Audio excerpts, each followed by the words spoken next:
3,000 on a beat.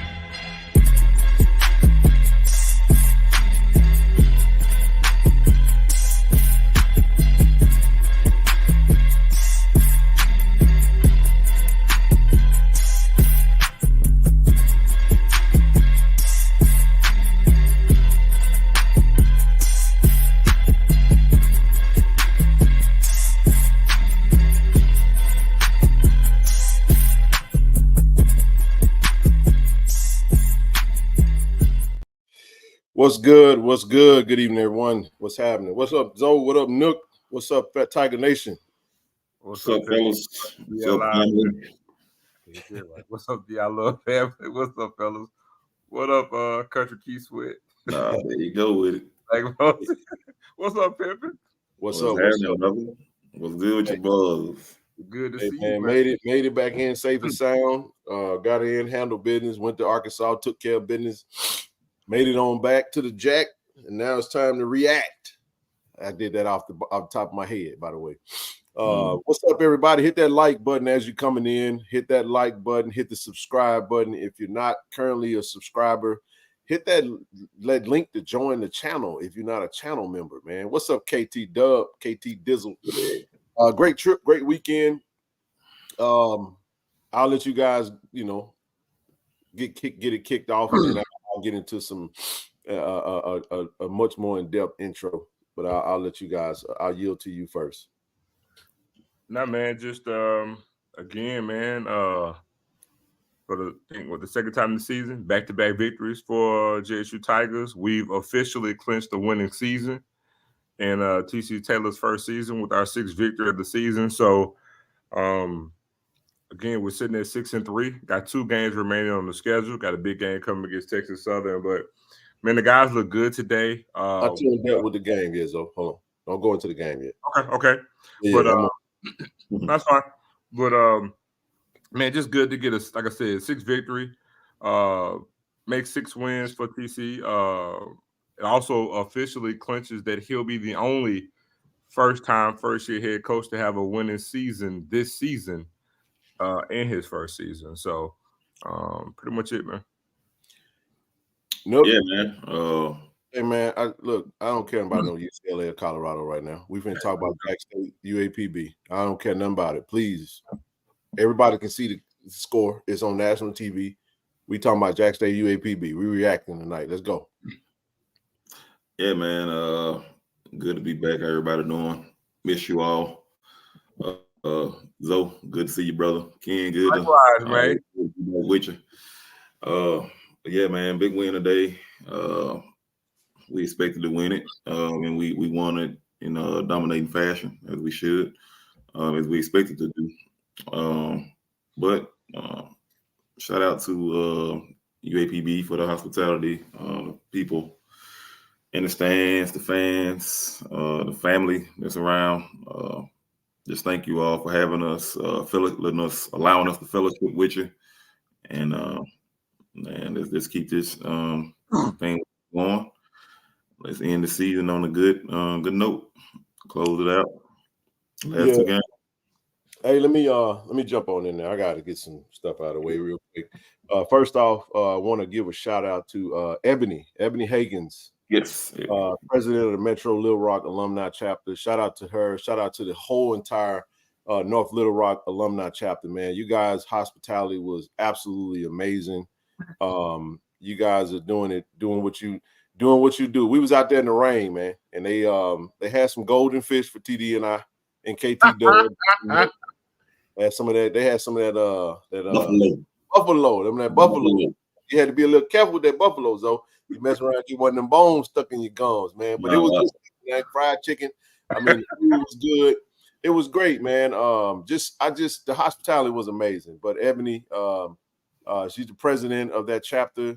Brother Kenneth Brew. It was great fellowshipping with you guys, man. And thank you for having us. They getting that thing rocking and rolling, man. And I just appreciate just the efforts. One of the things I want to make note of is the fact that they were intentional about the hospitality. They cared about how we were responding to it. Everybody loved the show. They watched the show.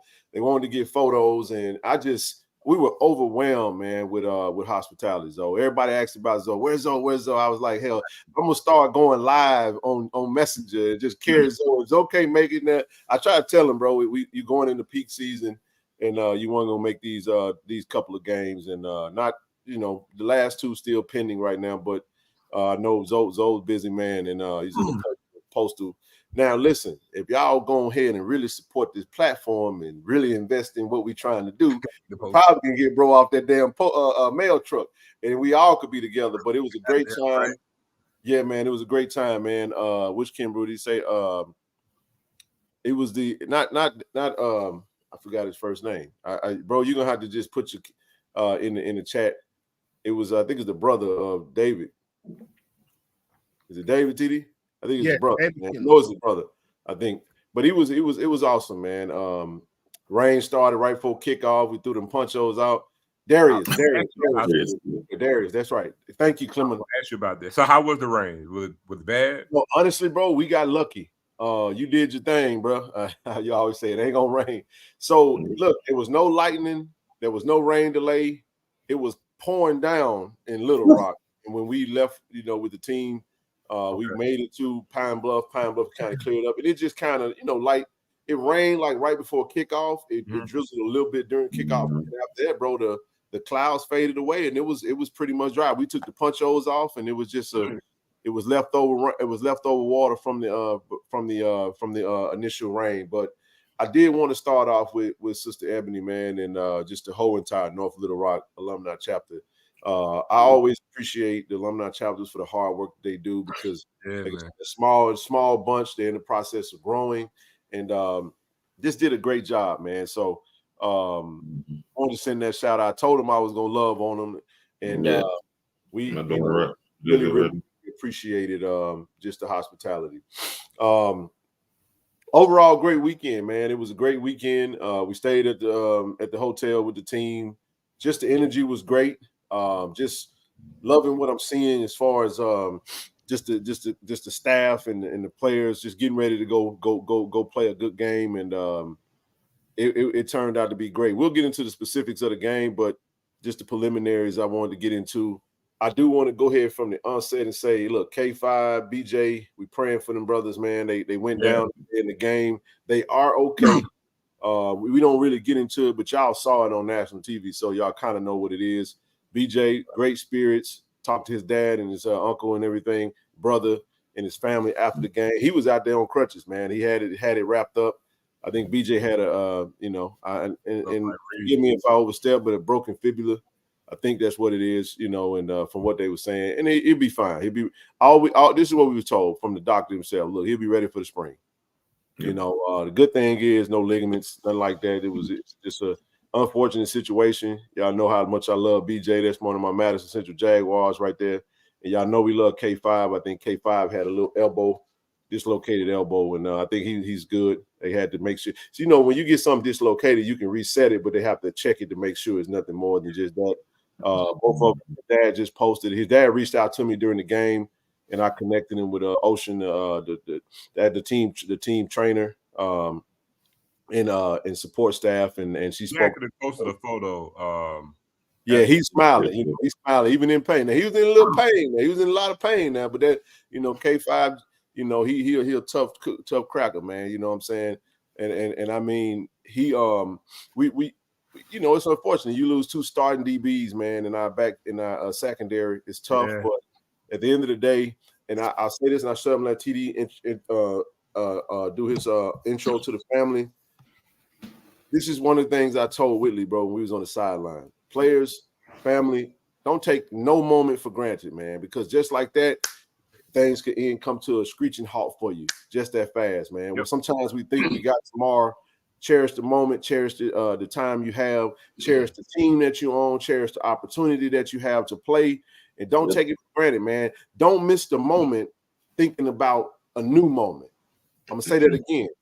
Don't miss this moment thinking about a new moment, and then you mess around and something unfortunate that you didn't consider happen, and next thing you know, everything gets derailed, and now you that 41-year-old saying woulda, coulda, shoulda, I wish I woulda, I remember when, and I never got a chance to. So be where your feet are. We praying for those good brothers, man, and they're gonna have some we expect them to recover pretty quickly. Just unfortunate, when you get injured toward the end of the season, that's pretty much kind of what happens. Maybe done for the year. You're only 2 games left. We get 1 game against Texas Southern next weekend, and we got a bye week, and then we finish up with Alcorn. So I'll pause right there, let TD jump in this thing. Mr. Golden Fish himself, you got the mic. The floor is yours, big dog. Man, that is funny. Hey, hey, good evening, fellas. What's up, Zoe? What up, TD? Look, you made it home, man. Congratulations. Y'all made it. Yes, sir. Thank God. I ain't seen nothing about too much, man. Hey, them backwoods whooped me, boy. Woo! Hey, look, real quick. Nook hit me up. Nook said, Ken, I'm coming. Hey, I got off. What time was about? Like 10 o'clock last night? It was late last night. I was waiting on my DoorDash because we got off the show last night, Zoe, in the dadgum restaurant, the bar. I'm like, no, I had to order some Wingstop last night, man. Wingstop was still open? DoorDash is open, dog. It was open. I had to spend like $35 for a tip piece because you know how it is. They tip you, they serve it. I ain't care, man. But anyway, TD, you got it. But when Nook hit me up and said he was coming, I was like, just come on, bro. We'll make it. We'll figure it out. But go ahead, TD. Yeah, man. Like everyone said, man, I mean, much appreciation for the hospitality shown with the Arkansas chapter. I mean, you want to talk about hospitable. I mean, they went to someone else's, stadium, got a section to make, alumni spot for us. And I mean, they laid out the food. The food was great. The fish was It wasn't golden. Yes, it was, bro. It was golden. I got pictures. He said, I got pictures. Ooh, they had 2 kinds. Look. Hey, TD was in his, let's just say he was in his happy place. That's all. Look, man. I was appreciative, and I try not to be, I was trying not to be greedy. But she gave me 2 pieces, and I'm looking at them like, come on, man, these things are pretty. This ain't gonna be enough. That's what you about to say. That's what you about to say. It's pretty. You romancing over the fish, bro? This ain't gonna be enough. Huh? What'd you say? I said you're romancing over the fish, bro. This is pretty. This ain't gonna be enough. Yeah, hey. He had some punchlines today. That shit he was in his habitat. Right. That's he did about the chocolate got me. Hold on, man. We don't talk about that. Hey, look, man, y'all don't understand how funny TD is really in real life. He's hilarious, bro. Just the stuff he do just naturally. He's funny. Boy. Hey, right. Boy, yeah, I miss y'all today. I missed y'all today, man. I was a fish out of water trying to watch this thing on my phone, bro. Then it came through. Hey, man. So I went back up there, man, and I got a paper towel, and I say, hey, can I borrow a couple more pieces of these fish? No,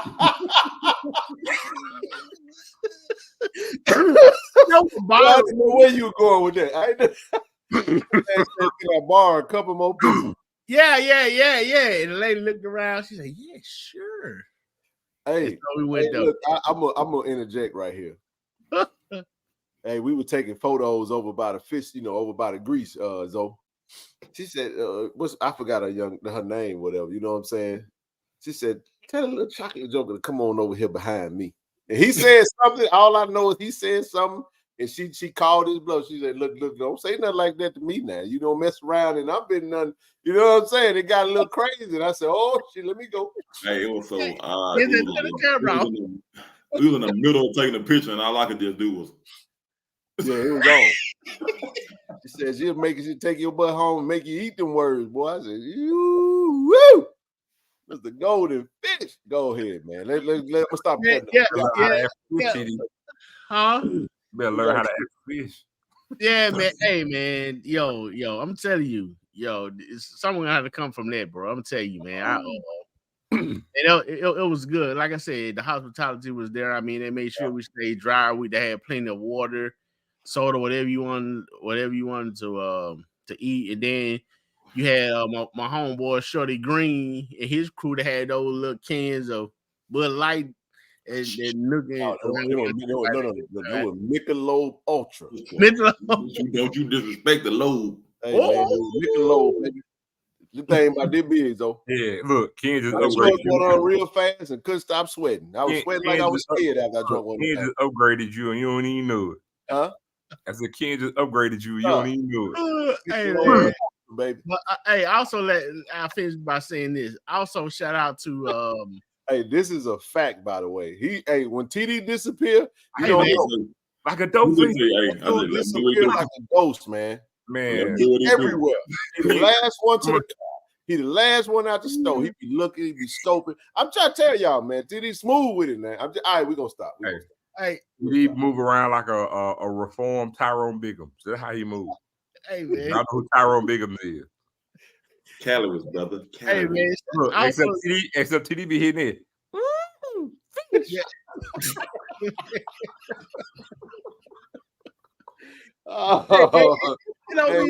It's gonna be a long show. Hey, look, man, I got a 6:30 flight, man. We gonna be. It might be.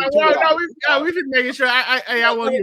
We gonna get through it. We gotta talk to this game. I just want to give one more shout out, man. Shout out to again Calvin Young and the Fanatic. Oh Lord, you know, I even met with that. Hey, I am. Wait, I ain't gonna do it right now, but okay. Hey, I'm gonna just say it like that right here, Zoe. We got some crazy ass fans, bro. You know, I'm gonna just leave it alone. But so then, anyway, they let me on the bus. Shout out to everyone that allowed me to film them and the kind words that were said, all that good stuff. We are gonna drop the video, so please go out and watch. Hit the like button, comment, share. You know, and we got a game coming up next Saturday. We will be coming to a tailgate near you. Look, before y'all get started, I want to send a shout out. I know we'll get into it, but it's only right that we start the game with this. I got a clap to give it up, man. Shout out to Leilani Armenta, man. Whoa. We got a whole. I know, man. Got a Leilani section now. Hold on, hold on, dog. Let go. Let's get to it, man. Let's steal my thunder, man. Let's get to it real quick. All right. Matter of fact, since you said it, bro, this is what we'll do. We'll do this. Let's do this real quick. Man. We gotta give her Leilani, man. Hey, man, let me tell you something. This was an amazing moment. I felt I got chills, man, to turn around. And listen, we didn't sell out UAPB. The weather deterred some folk, but we had more fans in the stand than UAPB. Yeah, I just want y'all to know that. The Tiger Nation showed up. Shout out to Tiger Nation. Although a few of us crazy is, woo. So it was, let me tell you something about UAPB Stadium. It's like Texas State. It's like a basketball game. And just like we talking, I'm loud right now. That's how some of the folks were like, get that ball to DJ. You just threw it to him 2 straight times, you big dummy. It's just like, bro, what the hell? I'm turning around like, bro, what the, are y'all serious? And I mind you, out of the game. You ain't doing nothing no damn way. Bro, it was so bad. So the referee was talking to us. He was like, I said, yeah, bro, we got some crazy fans. Dude, they started trolling the damn referee so bad, bro. Oh my Lord. He had size 16 Nikes on. They called him Bigfoot. They called him Bigfoot, man. It was, bro, when I say that was the funniest thing. Bigfoot, you sorry. What? Come on, Bigfoot, make a deal. And we saying it nicely. Oh, man. But anyway, time for Leilani, man. First of all, let me say this. Shout out to Craig, man, Jersey Wave, for y'all. I did deliver the jersey. I gave it to Jashelle. Jashelle got it to Leilani. I talked to her before they got on the bus at the hotel this morning. And you know what she says, though? She said her family, they went and bought 5 of them things. They ordered 5 of them. You know, for those that don't know what I'm talking about, I'll just put this up here real quick. Wait. So her family actually saw the show? Yes, sir. They bought this jersey. And I think she took a photo and we got it to her last. When we made it, they was having dinner. And for those that don't know, shout out to Craig from Jersey Wave. And I'll leave his information. Like, the Jersey Wave _ the Jersey Wave _ on IG. But I wanted to put this up here because he gave me the jersey, gave her a big hug today, and it just made her day, man. So this is the breast cancer awareness hope jersey in honor of Leilani, and using I mean, she made history today, man. And I'm telling you, like, just everybody got up when she made that extra point, Zoe. See, you saw it on TV, but to see the Tiger Nation stand up, man, everybody was just going crazy, bro. Like, they went berserk when she made that kick. Well, look, the only thing we can see, because I was saying that I love the way that the team responded. Now, granted, there was no crowd shot, so I didn't see what you guys saw. Bro, it gave me chills, bro. You know, we girl dads, bro. You know what I'm saying? We are, we Nook the only one on this thing that got a son, ain't it? I mean, Nook the only one that got a little boy. My girls outdo my son. I got 2 girls, 1 boy. But we all girl dads. So for me, it was like, and I told them, I said, man, I got to order a Leilani jersey, man, for my daughter, over at Germantown. But this was a special moment. Leilani made history. So congratulations to Leilani Armenta. She became the first woman to score in a Division I HBCU football game. And listen, this was amazing, man. It was just a magical moment. Hey, she was perfect, by the way. I just we tried to tell y'all. Just so y'all know, when she kicked the ball off in the first time, it was actually intentional. It wasn't that she couldn't cook. She couldn't kick. It was the fact that the coaches wanted her to kick it up in the air short so we can go try to recover that. And obviously, for those that thought this was some type of publicity stunt, you can see now that the young lady can actually kick very well. She was 3 for 3 on extra points, and she did a fantastic job. And we just want to celebrate her right now, and we'll start it off with her. So, Zoe, I'll let you go first, Nook, then TD. No, man, it was just dope to see it, man. I pulled over, you know what I'm saying? It was cheering. I'm telling you, look, I was a maniac today. So, pulled over, got a little shade. I took about 10 different breaks, bro, trying to watch the doggone game. But anyway, man, it was dope, man. Like I said, I didn't see the crowd shot, but to see the team and the whole entire coaching staff, because each coach actually congratulated her individually, you know what I'm saying? Yep. Which was dope to see. TC came and was laughing and, you know what I'm saying, and gave a high five, man. Congratulate her as well, man. It was real dope. You could see that it was genuine. They actually wrote their own, but to hear you say that the crowd was actually look at that right there. Yeah, to hear you say the moment, man, get into it, that was pretty dope too, man. So it was good to see, man. We said history, bro. She did the kickoff, and now she did 3 PATs today. Put points on the board, man. That's all I'm saying. Man, she got more points than Trey Glenn. Damn. Just saying. I'm gonna leave that one alone, but because his auntie is an alum, and she was very hospitable at the tailgate today. So I'm gonna leave that one alone. Mm-hmm. Look, what you got, big dog? Man, congratulations to her, man. Just to see that and be there, it was a special moment, awesome moment. Seeing it coming there, saying they teared up, man. I was like, I didn't have my sunglasses today, and it was like, whoa, and see everybody, the excitement on the team. I mean, they picked her up, and it was amazing, man. I don't think it was a fan sitting down on our side, during that time when she made that first one. Hey. And then after that, it was just. I think Jackson State should start a major marketing campaign behind Leilani. I agree. I think we should.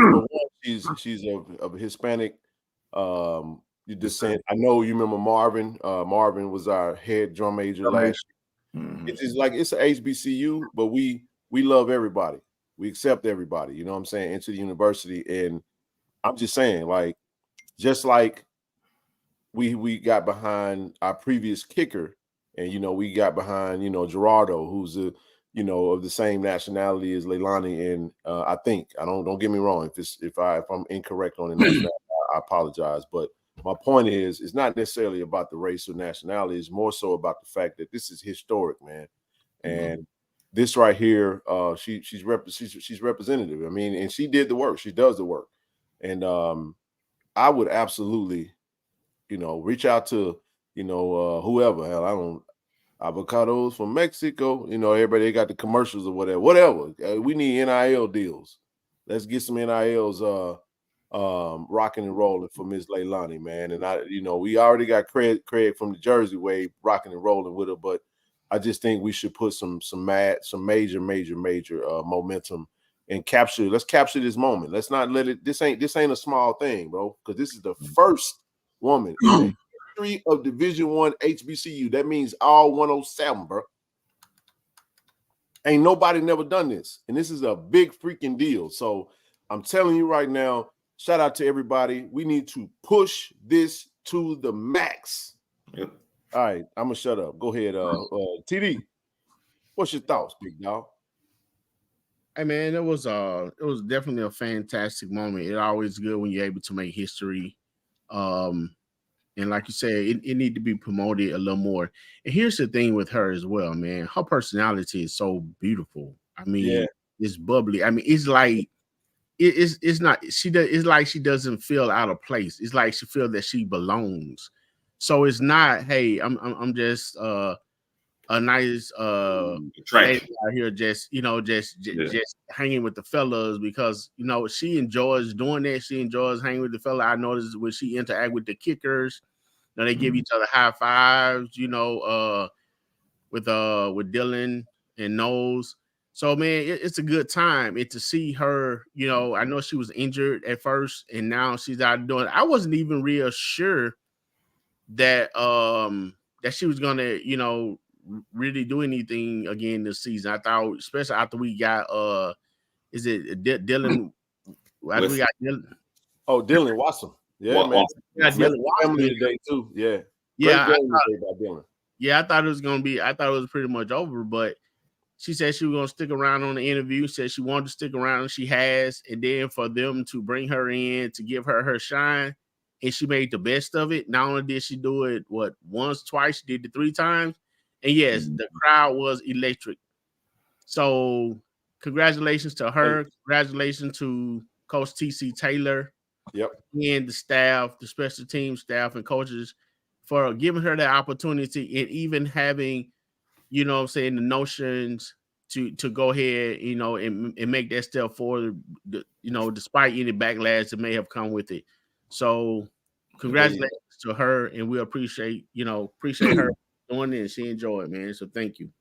Hey, yeah, that's right. So it was 3 PATs for those that don't know. She had three. She was perfect, man. 3 for 3 on extra points. When you can do something very well, man, she did her job and she did it well. So it is what it is. It's not a publicity stunt, we needed a kicker and she stepped up and she did her thing and she came in and held her own. So we just wanted to make sure we highlight that. Let's start it right there.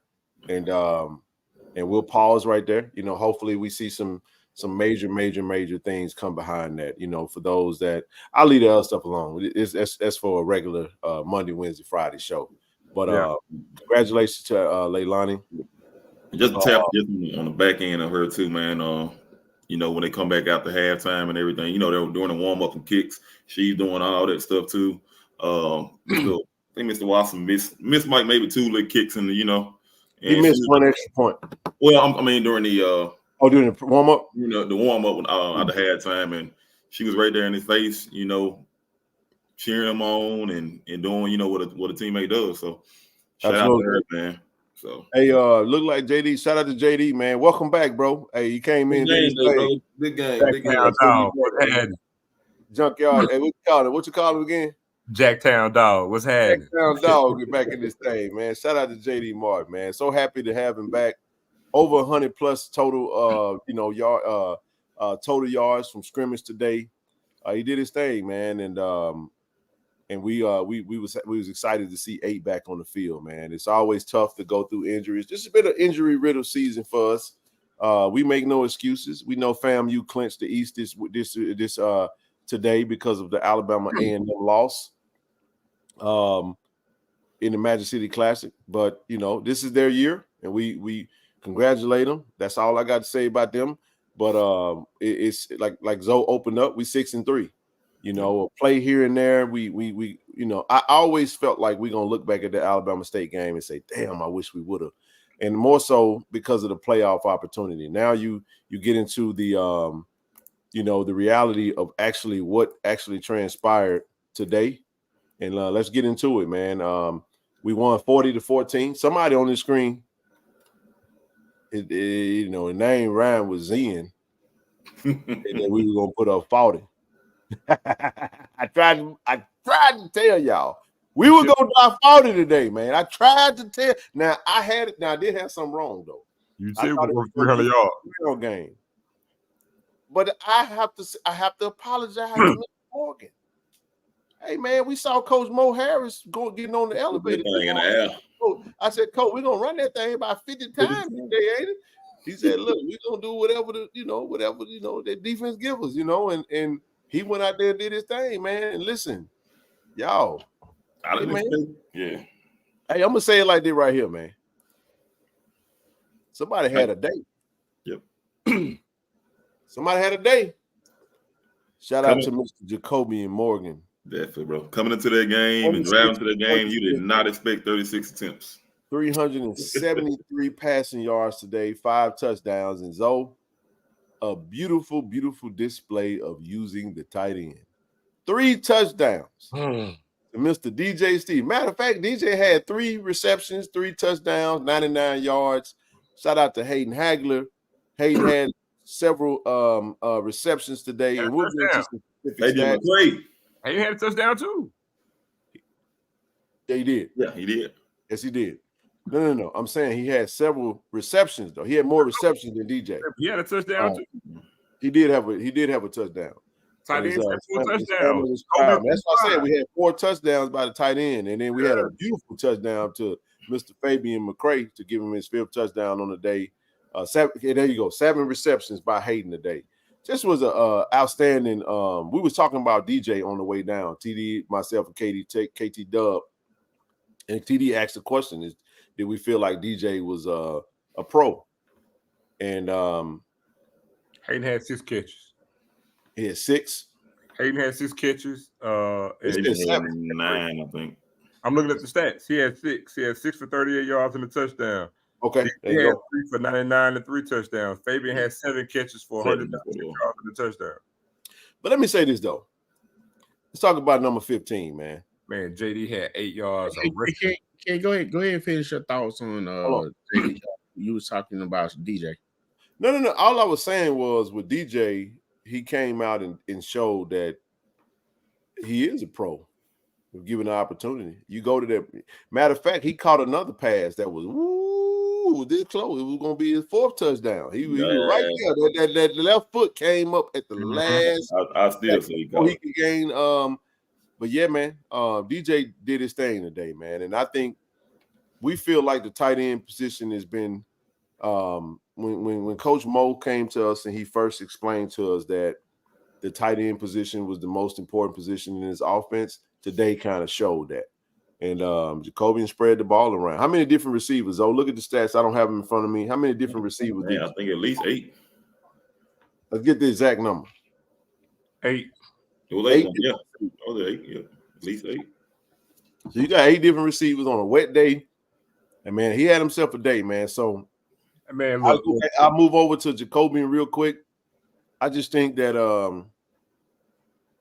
man, he looked really good today. Man, you know, that one interception, I will say, I think Jacobian, we talked about this on the way down. If you go back and look at that play, Zoe, it looked like the defense jumped off sides, and I think he thought he had a free play, and he just went for a shot, and they wound up intercepting the pass. And because even if you after the interception, we had players on the rosters on the offense saying, "Oh no, it's on them," but there wasn't a flag. So I think everybody thought that was an offensive offsides or whatever. But outstanding day, and we'll get a little bit more into that. I'll pause right now. Go ahead. I didn't mean to cut you off. Go ahead. Bro. No, you good, man. I was trying to say, man, you know, we talked about it, you know, yesterday. You know, we talked about seeing growth from your first start to this week. Safe to say we saw that. So again, now you come up with another game, Tech Southern. We can segue into the offseason. I got to tell you, he took a step today.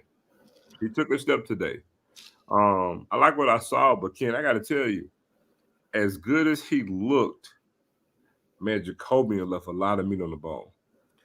So it was wet outside. That's what I want. No, I get it. Today, and folks were like, man, but I'm like, if you wasn't at the game and you didn't see how bad of the weather was, and you see him do this right here today. But go ahead. I'll let you finish. I just think that I was going to say he left, but the point I'm getting at is that he's nowhere near as good as he's going to be, as good as he's going to be. That's the point that I'm getting at. The room for growth is there. Because, again, we're not looking for perfection. Again, it's inclement. It's wet outside. But, man, it's like you can see what he can actually be. You saw it today. Because he was not the best version of himself. You know, because even with the field being wet, you know, there were at least on 3 pass attempts where he held the ball entirely too long. You know, he took some sacks that he should have taken. But again, he's young. You know what I'm saying? He's inexperienced.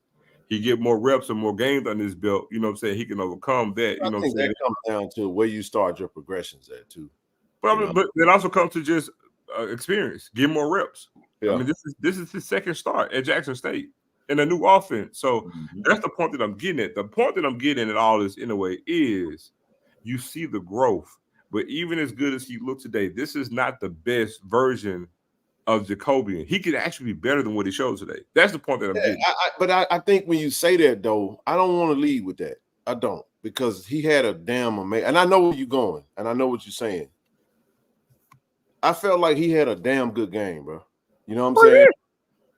Yeah. And we had a conversation on the sideline. You know the flea flicker, where he didn't throw the ball and he wound up getting a no gain. I was telling them the reason he took that, he didn't throw it, he had a receiver. But you know what made him change his mind was that interception. So if you go back to that play when he threw the interception, you had the safety over the top. And like I said, I felt like it was a free play. He throw it, it's an interception. Now that got you thinking. You got that same pass going, and it's like, okay, the safety kind of over there. I think he looked at it, he saw it, everybody thought he was going to let the ball go, and he selected to not do it, and he tried to get the first down. But I even would say this, though. If there could be one criticism of today's game, I'm going to start right there. In the third quarter, it's 2nd and 1. We ran a flea flicker, which led to Jacobian getting no gain. He kept the ball, and he didn't pass it.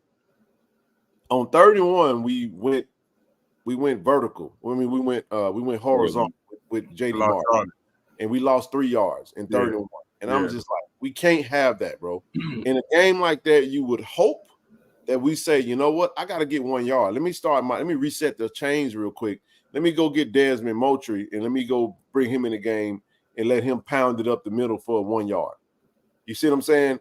And I thought that was the moment, because they had just scored straight out of the half, and then we put ourselves in a situation where now we got to get a first down. We had 2 plays to get 1 yard, and we overthought it, and it kind of put us in a situation. Now, we did recover.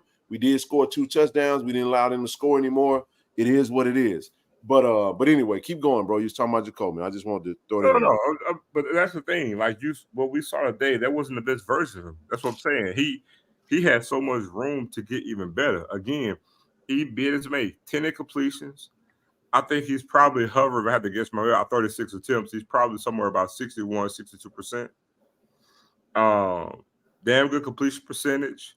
373 yards, 5 touchdowns, 1 pick, and I think he probably could have even ran a little bit better. But the growth is there, and you remember the I don't want to say the comp, but I was saying what would be a natural comparison. I'm not gonna get into that right now, but his upside is tremendous to what he can actually be. He just got to put the time in and get better.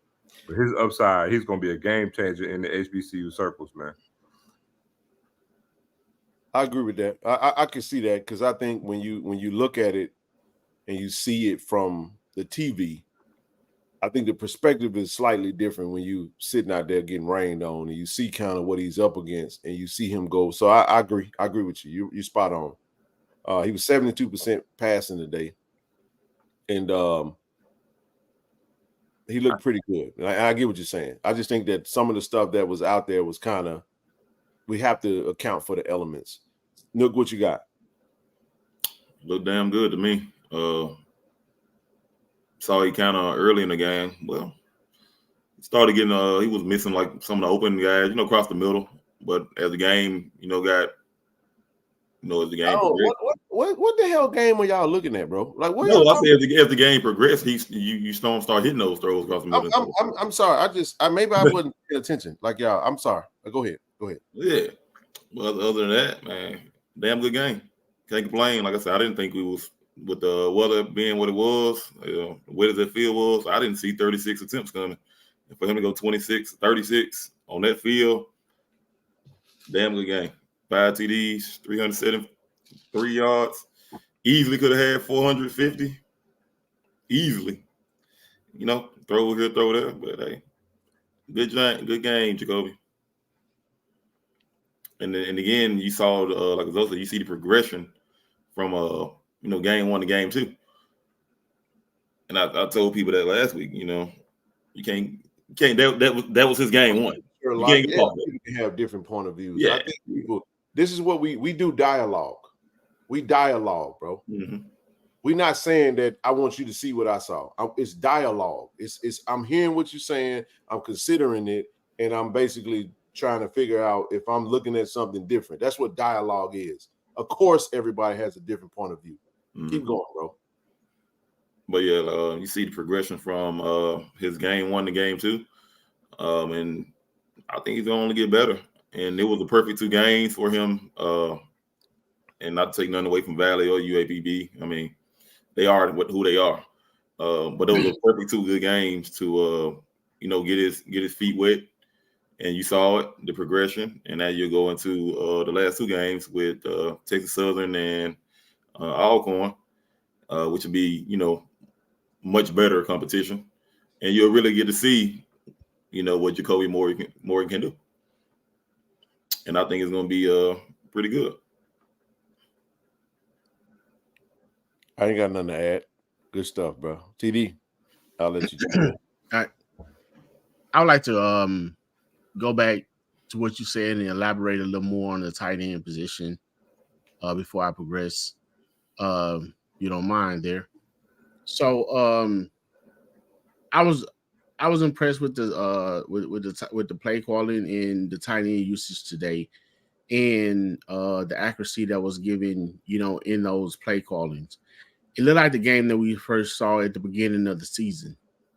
And yes, we did have that conversation when I posed that question about did you guys think that DJ Steven was a pro? Because I've always had in my mind coming into the season that he was, and that he would have a chance to put that on display for some scouts in some bowl game. But of course the season went kind of way, in the manner that he went, and he kind of disappeared for a minute.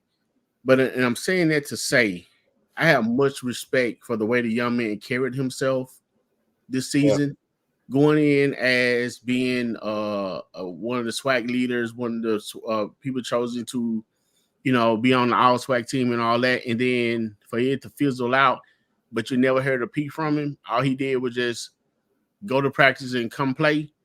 And then for him to have a game like he had today is phenomenal. And I'm happy for he and his family, because they have been there supporting him, all the time he's been at Jackson State, and he a local Tyler who chose to play at home, which means a whole lot. And he had a chance to play in front of his friends and family for the years that he was there.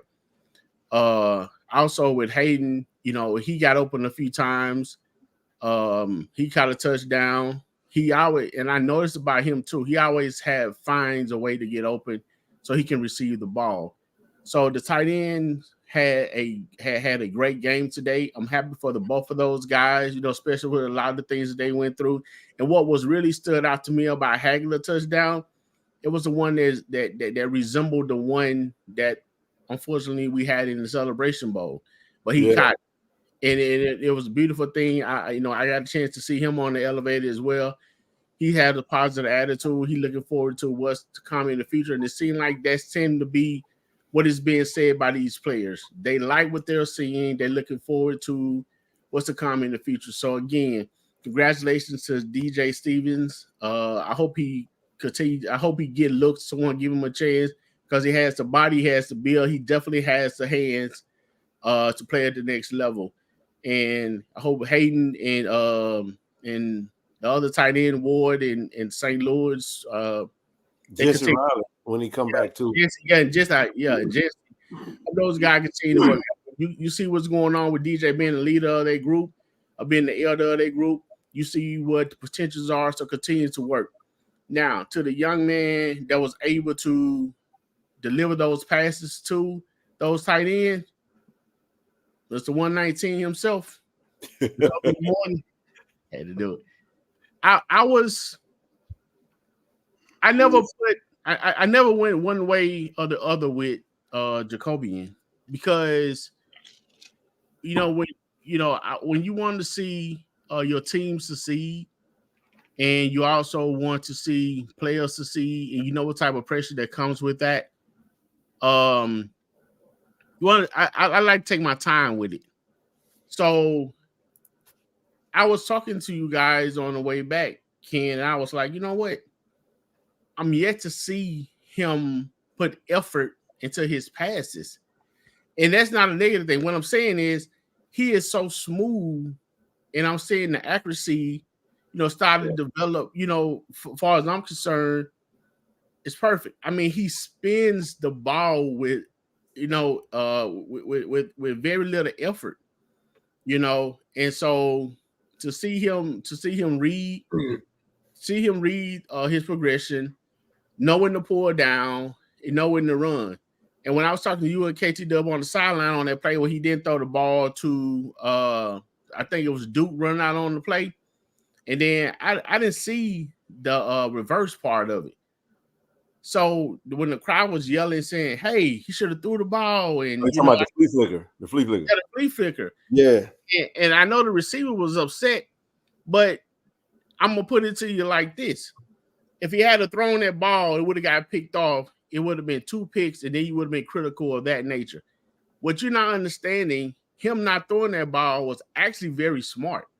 Because if he had thrown that ball, that safety was already coming over again too, and it wasn't much of a separation between the corner or in the receiver. So he did right to pull it down and eat it. So I hope the young man continues to progress. I know he will. I'm looking forward to continuing to see him play. Like Marcus said, he will have more challenges, challenging defenses and stuff coming in the next 2 weeks, and we're gonna try. We're gonna see what he really do. And I think his ceiling is high. The coach will continue to work with him. He was continue to practice, and the man poise, the young man poise is so good. Yeah.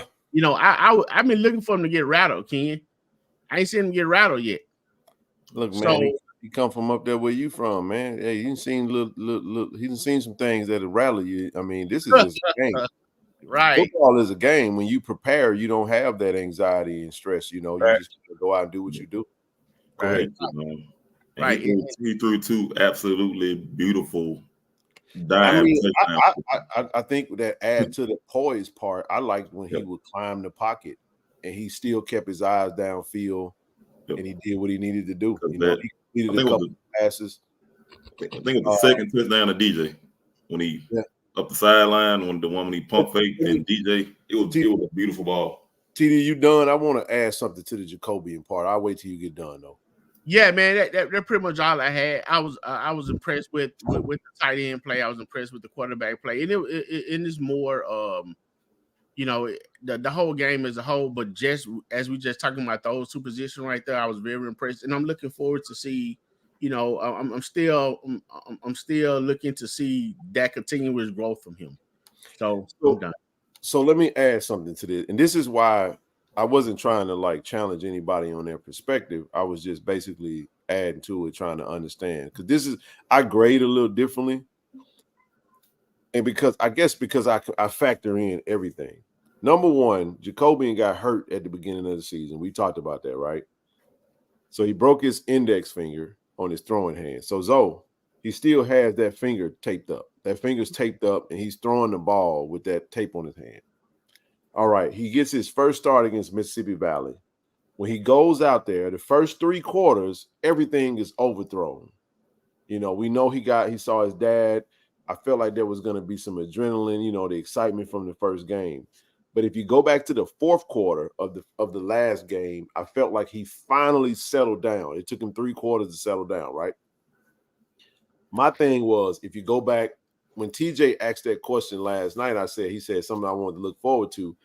I wanted to see his continuation from the 4th quarter into this game and to see the level of poise, the way the coaches were able to use his skill set to call the plays. Again, be as critical as you may in the 3rd quarter, but 1st quarter, 2nd quarter, 4th quarter, I thought the play calling was superb. You know what I'm saying? We didn't really have the ball. We lost the time of possession in the 3rd quarter.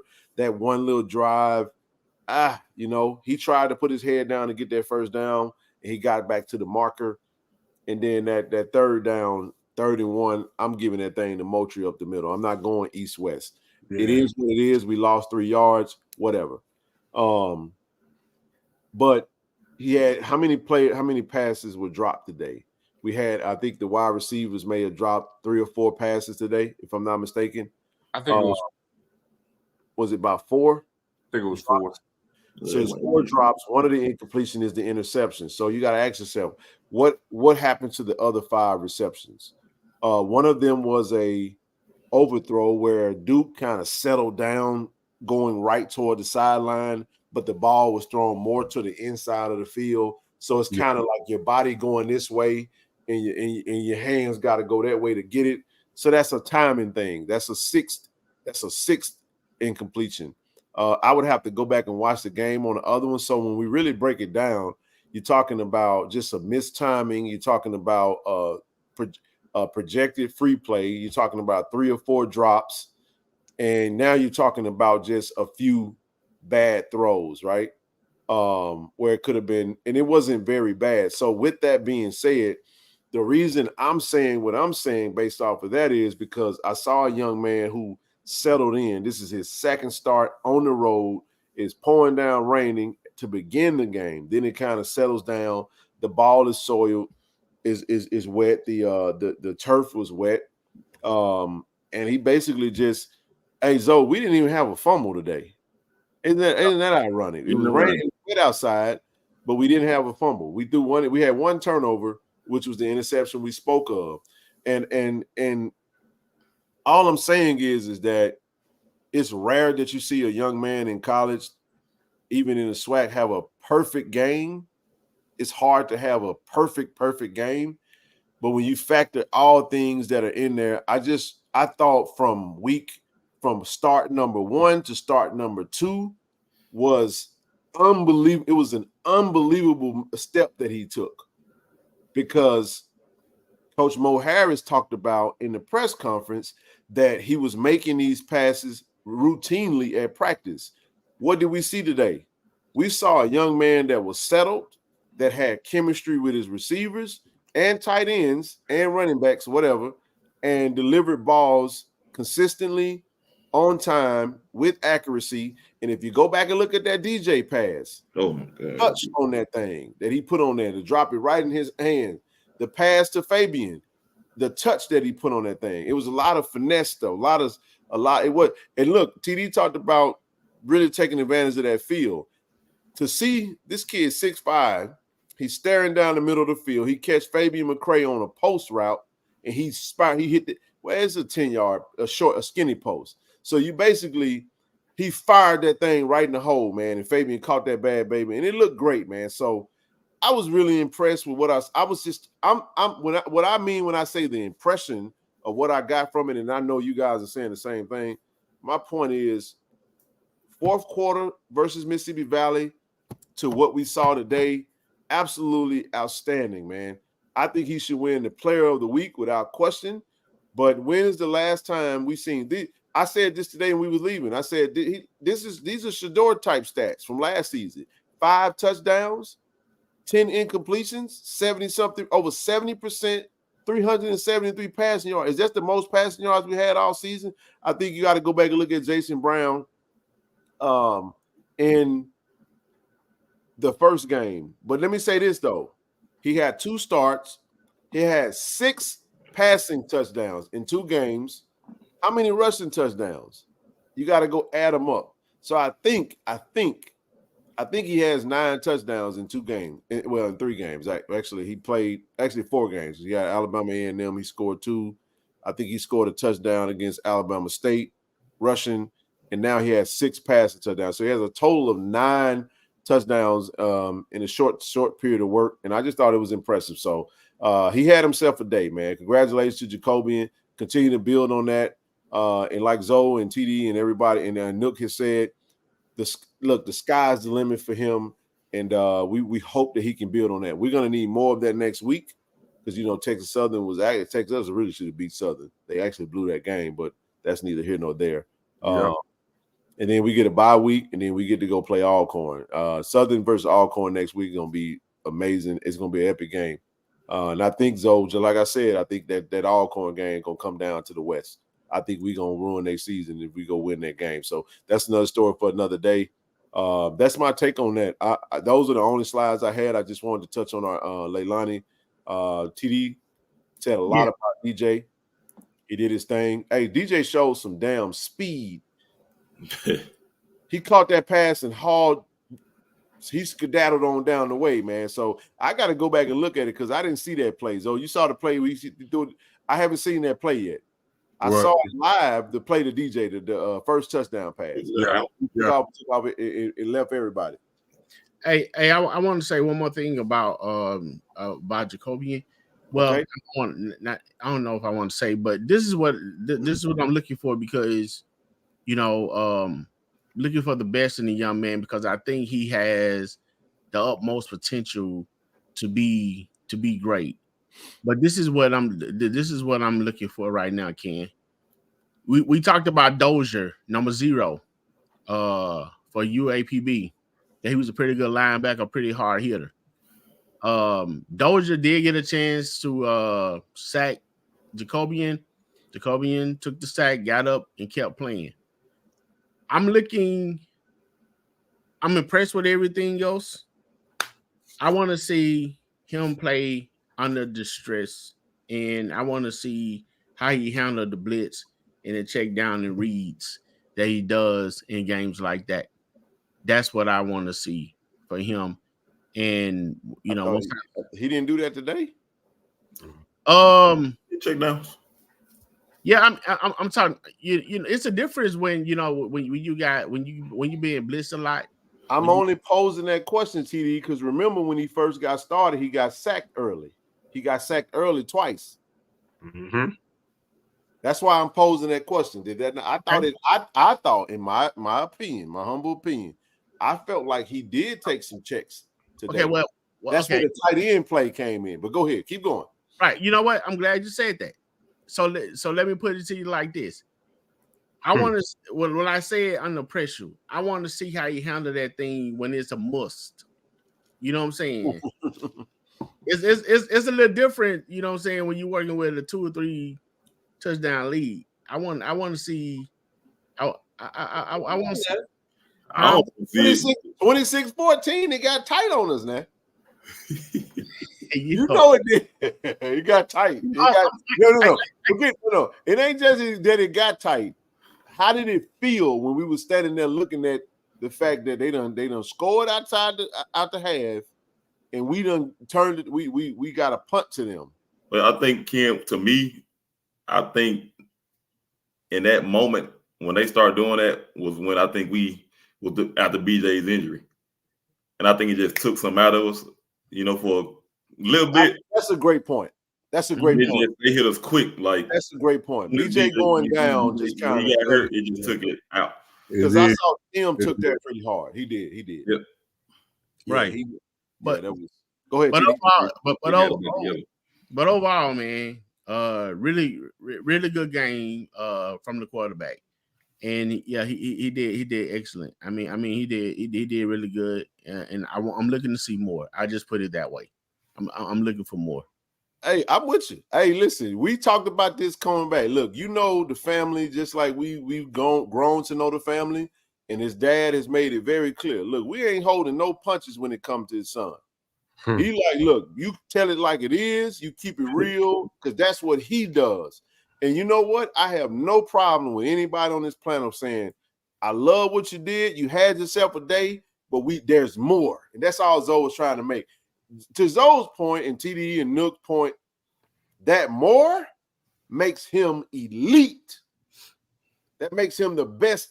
You're talking about conversation that the what is it? The Walter Payton Award in FCS. We're talking about next level. We're talking about consistency. So I'm just happy. You know what, Blue? That's a great point. Damn, that's a great point. Oh, that's a great point, man. That's a great point. Hey, Jack State versus Tennessee State this season would actually have been pretty damn dope. Anyway.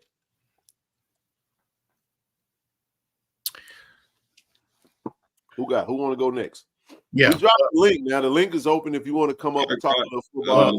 Yeah, the comment D. Lewis by Kobe Paul. I definitely agree. I think Kobe Paul is he's still Kobe Paul is a football player. Yep. Let me say this about Kobe Paul. Can I? I'm gonna drop this real quick. Let me go back to that. I'll take 53 Kobe Paul. I think we need to give Kobe some love because when Kobe first got to Jackson State, he come out of Trinity Christian, real skinny, skinny kid. We saw Kobe develop, his body has gotten better, and we've seen a young man that's just basically have just worked his butt off. Yep. And when the time and opportunity presented itself, he was ready. I like that about him, man. Matter of fact, no, I love that about him because Kobe made us call his name. And it wasn't just about bars in the room. It wasn't just about him rapping. It was about the work ethic and what we've seen him do. So salute to Kobe Paul, man, and putting that work in. Listen, if jokers don't want to work and jokers don't want that shine, jokers don't want to put that work in, you keep working your butt off, man. You keep working your butt off, man, and keep continuing doing what you do.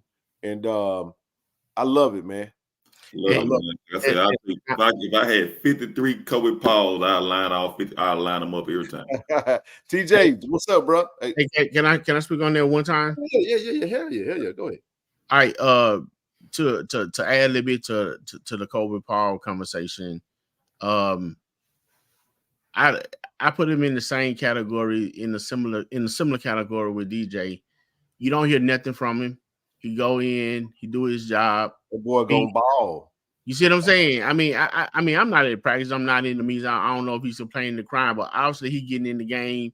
I mean, I've seen him on the sideline, seen him throughout the hotels and stuff, and he seemed to have the same good spirit that he has. When he wait his time to get on the field. When he get on the field, he show you what he can do.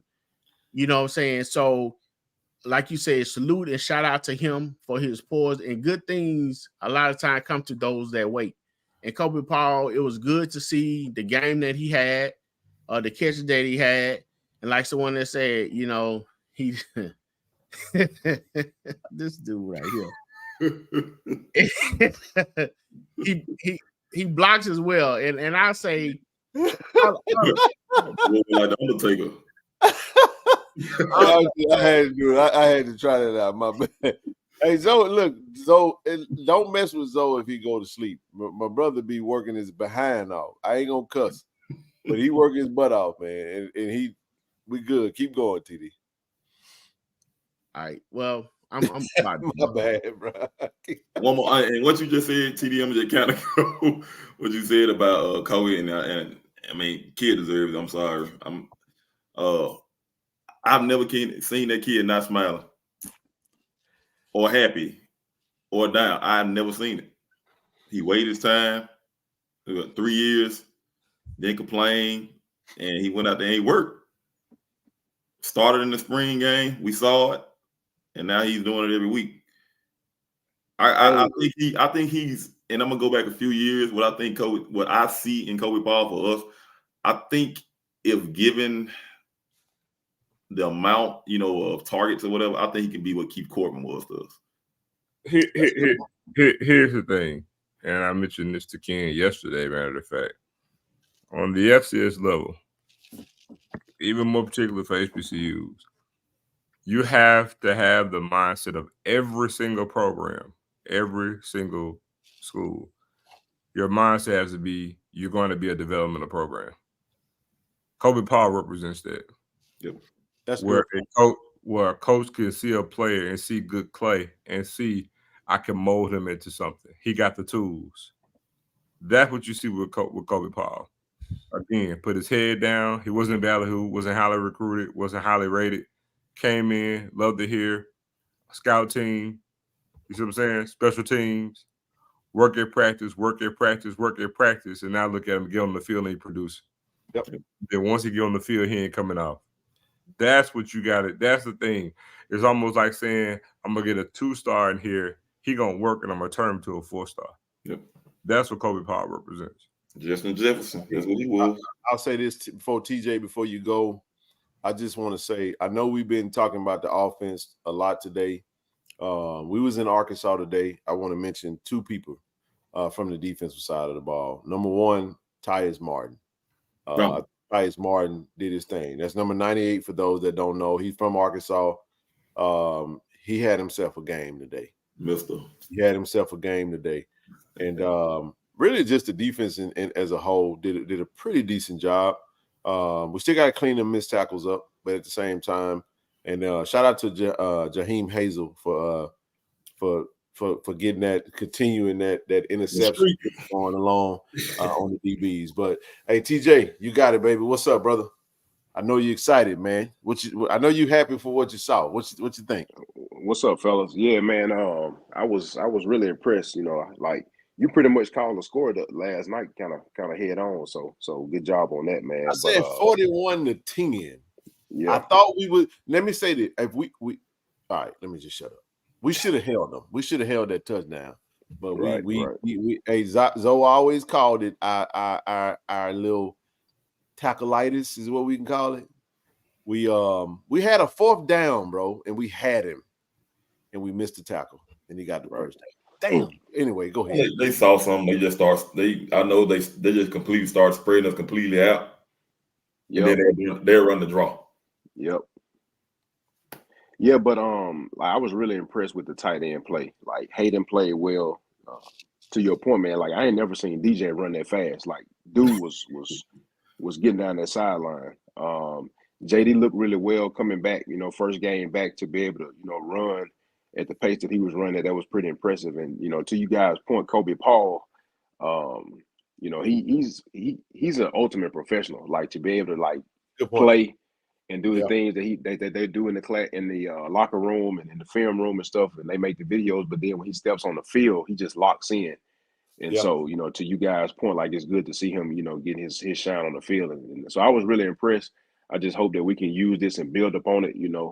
I think this was a much needed win as far as the margin of victory, because it kind of gives our fans something to, cling to going into, the home game this weekend. And so I was really impressed that we were able to separate ourselves, on the scoreboard, because, it would be nice for us to have 35, 40,000, in at least 30 to 35 in the event this weekend, just to show those boys some love and support going into the bye week. Hey, listen, we got a quarterback from Canton High School, from Canton, Mississippi. Our starting quarterback right now is from right up the road. And he had 5 touchdowns today, 300 plus yards passing. We got 2 games left in the season. Tiger Nation, we had 4 home games. If you complain about the amount of home games we got, if you complained about seeing the offense that ain't scored no touchdowns, you'd have no excuses now. Because not only do you have a local kid, and I'm not saying there's no disrespect to any quarterback that's not from local. I'm just saying I'm using it. I'm just talking about being where my feet is right now. We know we made a quarterback change. The young man he's a local kid. He's from Canton, Mississippi. We're talking about 10 miles up the road from 15 miles from the road up from the stadium. We're talking about 4 home games. Do not talk to me about the number of home games we got if you punt, PUNT, on the Texas Southern game. Shame on you if you ever open your mouth up about not having enough home games. It's horse poop. I'm gonna try to stop cussing. It's horse poop if you punt on this Texas Southern game this weekend. Look, we waited 9 months, bro, for the damn football season to start. We got 2 games left, and both of them are at home. So local kid that was a 3-star that went to damn Syracuse is now the starting quarterback that lit up Pine Bluff in the rain. He's starting. He's going to be coming home. It's going to be the 3rd home game of 4 that you complained about because you wanted 5 and 6, right? Why you want 5 and 6 home games if you're only going to show up to 2? And I'm just trying to tell you, I don't know if y'all know this by now, but a few of us done been to 9 games already. And I ain't trying to toot my own horn. Get all that. I'm just telling you. It's about want to. It's about being intentional. So show up. I love that you said that, TJ, because we need to have 30 plus. And I already know we got some fans that's going to wait on the damn Alcorn game. They don't want to come to the Texas Southern game. Why not? Because I'm going to tell you like this right here. I'm going to give you one name for Texas Southern. Ladarius Owen. The young man had damn near 200 rushing yards and 40 carries tonight versus Southern. The boy we better tackle. That's a whole nother story for another day. We better be ready to tackle this weekend. I can tell you that right now. All I'm saying to you is we need to show up, man, for this game Saturday. There is no excuse for us to not have 30,000 butts in the seats. I don't want to hear it, man. I do not want to hear it. We need to be at this game Saturday, and I ain't worried about Alcorn because Alcorn gonna bring the crowd because they gonna be trying to win the West. We gonna show up for the Alcorn game. I get it, but if you was talking about I only gonna show up for homecoming and Alcorn, then please don't talk to me no more about how many home games we got. It's bull junk. All right, TJ, go ahead. I'm sorry, bro. No, you good, bro. I'm gonna say this and just kind of let y'all rock out. But I think it's also important, man. Just from a standpoint of like, we as fans, we have an expectation from the football team, the staff, the players. But I also think there should be an increased expectation with us as fans because we need to do more, by showing up and just being there to support the team. I mean, that really means a lot to those young men. And I mean, even as a fan, just in the stands when we're doing well and the band is going and the fans excited, having fun, like just the sense of pride that you get as a JSU alum to be in that type of atmosphere, like you should want to experience that. Like, I mean, if you're really rocking with JSU, like you rock with them, through the peaks and the valleys. And so like the fact that we're doing something special right now, like we need to show up for this game. It's really important that we show up. Man, I can't add none to it. Show up and show out. It's a blackout. Get your hoodie if you don't have one yet, if you ain't ordered it yet. But man, we gotta show up, man. We gotta show up. Anybody want to jump in there? All right, you all said it good. Show the hell up. TD, you got anything? Go ahead, brother. To my what TJ saying about whatever. I mean, most of the comment. I just kind of went on a tangent about actually showing up to the home game, but that's not anything here nor there. But go ahead. I mean, I think you said Jacobian may have like 8 touchdowns. I think he's sitting at like 10 or 11. He might be at 9. I think he's at 9. I think he's at 10 because you remember he had 2 against Alabama A&M. He had 1 against Alabama State. He had 2 against Valley, and he had 5 today. Okay. Yeah, you're right. He ran. Oh shit, my bad. He had 2 against State, Alabama State. I could be wrong. They had 1. It was 1. Okay. Right. Against Bethune. No, the other touchdown against Alabama State was Moultrie. And against Valley it was Moultrie as well. No, it was Moultrie against Valley. I'm sorry. It was somebody else against was it Irv? It was Irv. Was it Irv? Against Alabama State? Yeah. Anyway, to your point, 2 Alabama A&M, 1 Bethune, 5. Oh damn, you're right. It's bro. 11 then. It's 11. He got 4 rushing touchdowns and he got 6 passing touchdowns. So 10. Damn. Okay. All right. Cool. Yeah, and last thing I would say on speaking on that whole quarterback receiver ram, man, those young guys looking good for Tillian came out. I mean, he's coming out his shell. He's doing well. Spencer out there, running good routes and blocking. The future is bright. So for anybody out there that listening, any players, receivers, whatever, when you look at the quarterback that's at the helm right now going forward, and with him being a young guy as well, a sophomore, and the receivers that we have, the future should be bright. And then you think about the offseason, the chemistry that those guys can form along with the coaching that coming from Coach Harris and Coach Taylor and the whole offensive staff, Coach Billum. But what's our Billerman. Yes. With all those guys coming together coaching, man, the offense looked definitely promising with those receivers. So if I was a receiver, I would love to be able to work with Jacobian, because he's going to make it happen. So overall, man, good game from the offense, as well as the defense. Can't take nothing away from what the defense did. I mean, of course, some soccer will miss. We wish BJ well along with K5. Yeah, those guys seem in good spirit, man. So with the weather being what it is, what it was, the crowd still was good, and the game as a whole was really good. So, yeah. And the pass to Jonas should have been pass interference on the touchdown, but yeah, it was definitely pass interference. But it is what it is. Which play was that, Mark? The pass to Tillian when he basically the receiver didn't get it. I mean, the DB didn't turn his head around and he pushed him, but they didn't call it. But hey, that was one of the other incompletions. Yeah, and they grabbed Kobe Paul on that touchdown. I mean, what was that about, Key?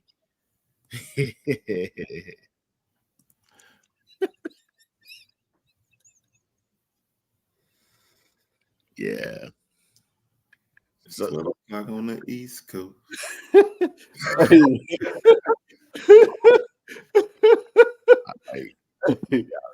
So fighting, bro. Hey, dog, you got to fight it. We're gonna get off this thing in a minute, man. I'm gonna get 4 hours of sleep. I know that. 4 hours. But look, I got a flight with 2 stops and no exits, so I'm gonna be on the plane for 8 hours tomorrow. Lord have mercy. Hey, look, I can't even laugh at Zoe. Y'all remember that time? All y'all got to do is go back to the show where I fell asleep on the show, and that damn thing about an hour after the fact. Yeah, I remember that. Yeah, and he did it when we went to. Hey, so calling. All I know is I woke up and the stream was still going, bro. He did one. I thought I had the killed over there. Folks calling, bro. You good, man? You good? I'm like, bro. I was so confused with all these calls. I was like, what's going on? I was like, oh, shit. Hey, you know something else, Ken, that we didn't mention, Mark. Pine Bluff has a pretty nice stadium, man. They do. It's cool. The visitors don't have like the lock. Anyway, they got some. Yeah, I mean, some flaws. It's pretty nice, though. It's pretty nice. It's for them and what it is, it's a dope stadium. Yeah, to be what it is. It's well manicured, though. I'll say that. Right. Good way of saying this, though. Yeah. Let's see. Trav, what's up, man? In the valley. What you got, big dog? What's good, fellas? Oh, man, it's all good, man. It's all good. We got about 10 minutes. What you got? Man, just another day to be a Tiger. I think this is good for us. Get the win. We can build momentum. It's good game film building the next week, being at home. Continue out building, especially for recruiting coming up from the off season. No, not to jump too far ahead, but it's gonna be huge. I think we lean in the right direction. Everything really finna start coming together now. Yeah, we talked to Coach today. Don't expect a large early signing class. I think you're going to see the biggest signing class is going to be in the spring. So we'll get as many as we can in the December wave. But you know, we got some Tigers right now that this is it for them, you know, from a football standpoint. You know, we got a lot of them that I think about 15. I think the number is as far as like players that are be out of eligibility after this season. So like this is it for them. And then I want to say this. I want to say something. You going where I think you're going? Yeah, I'm finna go there. Yep.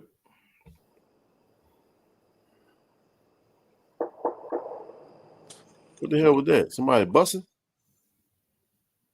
Who was that? Who heard that noise? I heard it. It wasn't me though. I heard it.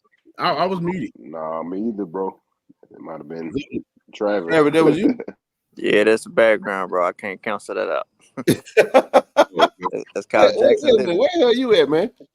I mean, you know, I'm in West Jackson. You know, it kind of come with it. Hey, duck.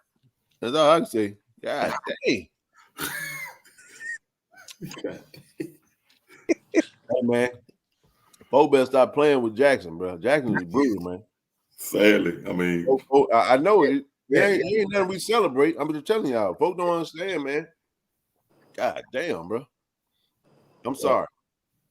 What were you about to say, bro? I don't even know. All I heard was Yeah. You going what's the last thing I said? Mighty like you was talking about okay. Listen, this is what I want to say. I have a problem with let me say it this way.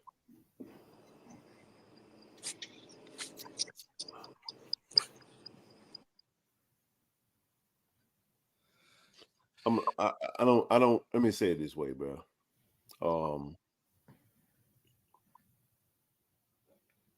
Today was a good day for the Jackson State football Tigers, bro. Coach TC, we talked to him after the game. Look, I know he be stressing. We be on him. We be on our coach. You know what I'm saying? Folks have unrealistic expectations. Folks have personal preference. Folks have a lot of things. I just want to say this from a loving standpoint. We will be, you know, we love everybody that's in the room. I just want to say to those that think that the grass is greener on the other side,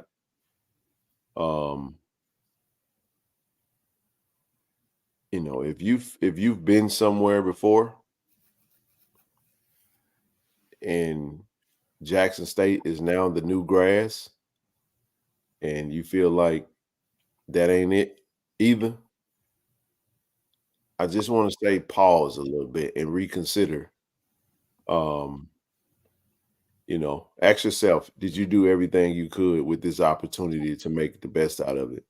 And I think what happens in this era right now is that there are a lot of players that become way too infatuated with the two birds, you know what I'm saying, in the bush. And because you are infatuated with the birds that's in the bush, you're not appreciating the birds that's in your hand right now. I say that from a place of love, and it's always disappointing when we see players that are a part of a team and that team is winning and having a great day, and those players have a shitty attitude, bro, because they ain't get their stats and they didn't have their moment. And I'm sorry, man. That's not the way to go when it comes to a team sport like this. There are way too many players that went to the portal that left Jackson State last year that should have stayed. But I respect their opinions to leave if the Deion Sanders wave was way too more enticing and now the TC Taylor era was like a snooze fest. So if you felt like that was too much of a culture shock for you and you decided to depart ways, I respect the hell out of that, because we were checking stats on the way home, bro. And there are not, I can count on one hand the amount of players of all the players we mentioned that are having significant years in this 2023 season that's worth talking about. I say one hand. And I just sit there and see that, man. I'm being real, man. This is coming from a place of love. This is coming from Big Bro. This is coming from a place where you don't look, Jack State ain't for everybody. But it's just disappointing, man, when you see young men that have opportunities. And because they, you know, you may not get your stats, or you may not get what you felt like you needed to get, and the team is celebrating and having a great day, and you around here, you got your energy, your body language is in the toilet, man. And I don't know if it's because outside influences are in your head. You still got to perform. We love you. All I'm gonna say is we love you, Tiger. We love you, man, and we hope you stay a Tiger, remain a Tiger, and as long as you are a Tiger, and even beyond, we're gonna love you even on the way out if you decide to leave. But all I'm gonna say to players that love to, it's too often we see players becoming infatuated with the transfer portal and not falling in love with the game, because NIL got y'all twisted. Everybody ain't getting bread like that. It's okay to get bread, but if you perform, the bread gonna come from where you at. Yep. You got people around here that will invest in you right here where you at. Right here where you at. If you performing, because the people that perform get love. We're gonna try to shine a light on everybody that do what they do. I'm gonna say this right here. Jacobian Morgan had a great damn game. If we got some local businesses in Canton, man, sign Jacobian Morgan to an NIL deal.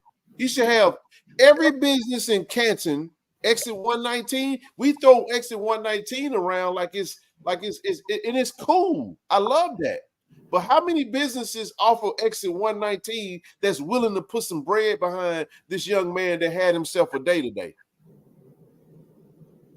It's cool to say great game, but I'm talking about businesses that can take advantage of this NIL stuff, man. You follow what I'm saying? We got bread. We got bread in our community in this era. But see, when I say it, y'all think no. Why we gonna let what we got good in the room get away when we can just in love and invest in what we got? Okay, you can't make it to the game, but you got yourself a business. All right, we're gonna sign an NIL deal with one of them players. Every player that's from a different region, hey, put some support behind that. But I'm just saying, I don't want to get into the NIL stuff, but what I am saying is this right here. I remember, I'm gonna say it this way, and I'm done. I promise I'm done. And TJ and Trav, and I appreciate y'all for being up here. I love my nephew. Shout out to my nephew Brad. And if any of my nephews are watching, shout out to Scoop Mook, all my nephews. My nephew Brad. We went out, living in Texas. He's living in Killeen, Texas, 40 miles north of Austin, Texas. He graduates from an alternative school. Y'all know what an alternative school is, right? He graduated. He got done. He completed it. So, look, I go to the graduation. You know what the principal said of that school? He said everything that happens in life is only 10% of the equation. He said the other 90% is your attitude. He said the only thing you can control is your attitude. It's not what happens, it's how you respond to it. And too many times, I'm just going to tell you, man, I love you enough to say this because you might not hear it from nobody else. I have a problem if the team is winning and the energy around certain individuals is in a toilet because they are selfish. That's love, man. Love ain't me telling you what's good, bro. I'm going to just tell you what you want to hear. It's visible. It's visible. You will not get what you think you want to get because your attitude is fucked up, man. And this is what I say. I don't care if you leave at the end of the year. I do not care if a player in the room right now decides they want to hit the portal. I'm going to love you anyway. because it's about building relationships and sustaining them and raising men, young men and women. The love is authentic and it's going to stay that way. You don't burn the bridge, we're going to rock with you on the way out the door. Hey, love you, bro. We glad you got your degree. God bless you. If we need it, if we can do anything for you, we wish you well. But don't be that guy. That's my admonishment. Don't be that guy, because I'm watching players. Yes, I'm gonna say it. I've been at every game. I see it. And I'm coming from a big brother standpoint. I'm watching players, their effort, their outcome, their results are being affected by their attitude. And your attitude is indicative of what you're entertaining. And I'm saying you can't finish this season 1 foot in, 1 foot out. Handle your business. Lock in. You got a Jack State Tiger uniform on. If you want to hit the portal, so freaking be it. But the portal don't open until the season open, till the season over. Man, be where your feet are, man. And I'm saying it's disappointing when we put support behind you and everybody's celebrating and you pouting because you didn't get your stats. And that comes from a place of love. Ken ain't crazy. And I know what the hell I'm talking about. You can't come to me and tell me I don't know what I'm talking about, because I am too principled. I only speak on what I know I'm talking about. I ain't gonna talk if I don't know what I'm talking about. If it's ambiguity in what I got to say, I'm gonna shut my mouth up. And we still gonna go grind, and we're gonna do everything we can to make sure you got what you need, even if it's for 3 weeks left. Because we're principled, and you're gonna realize that them Jackson, Mississippi folk is gonna love you until the day you leave. Even after you leave, we're gonna show love, because that's what we do. And I don't want to see people leave, man, knowing that they ain't done enough to go create no new wave, and you sitting on the outside looking in, woulda, shoulda, coulda. That's called cognitive dissonance. I mentioned Coach Godfrey Drake. He always used to talk to us about cognitive dissonance. And what that is when you wish you woulda, shoulda, coulda. Man, if I had only. Boy, if I would have just stayed put. You got a good situation. And shout out to the young men that feel like they can still reach their dreams and goals through Jackson State, through 1400 J.R. Lynch, because all ain't bad. But what happens is when you sit in a room with a bunch of individuals that are entertaining and eating doubt, eating negativity, and eating I want to leave, what you expect? What you expect? Your effort ain't going to be authentic, bro. And I'm saying it from a place of love. Now, you can get mad at me. I don't care. I love you enough to tell you the truth. Your attitude freaking stinks, man. It stinks. It stinks to high heaven. And I'm going to still love you and support you. If we can do something for you to help you, we're going to do that. But I'm going to tell you like this right here. Man, this ain't no, what did they say? This train going to keep on the rolling. And get what? We're going to be at the games next year too. And get what, TD? If somebody wearing a different number, and it was somebody that we love was in that number last year, get what we're going to do? We're going to love the shit out of the Joker that's in the uniform this year, because that's what we do. Absolutely. That's what we do. We love our Tigers, man. And I love you enough to tell you the truth. Your attitude stink. Clean it up. Get better. Be a leader. That's all I'm going to say. I'm going to leave it. I'm going to be real quick. If the shoe fits, wear it and haul ass in it. Yep. If it don't fit, then I ain't talking about you. But I'm just telling you, 90% of everything that happens to you is your attitude and your response to it. I don't care what you tell me. That's only 10% of the equation, because the only thing that you can control is your attitude. That's why God put in Galatians temperament. Your temperament is one of the fruits of the spirit, bro. And if you ain't got good temperament, you won't be able to handle certain things that come your way. I'm just telling you this from a place of love. This from a 40-year-old has been. And some of the things I wish somebody would have told me at the time that I had the opportunity to, boy, I would have taken that advice. Well, no, I wouldn't have. I pray and I would hope that God would have allowed me to receive that advice and he would have allowed me to act on it. Because some of us think we know it all. You got all the answers right now. And you think that damn portal. See, some of these players are over there looking at that grass that's painted with green paint. And you're going to get over there.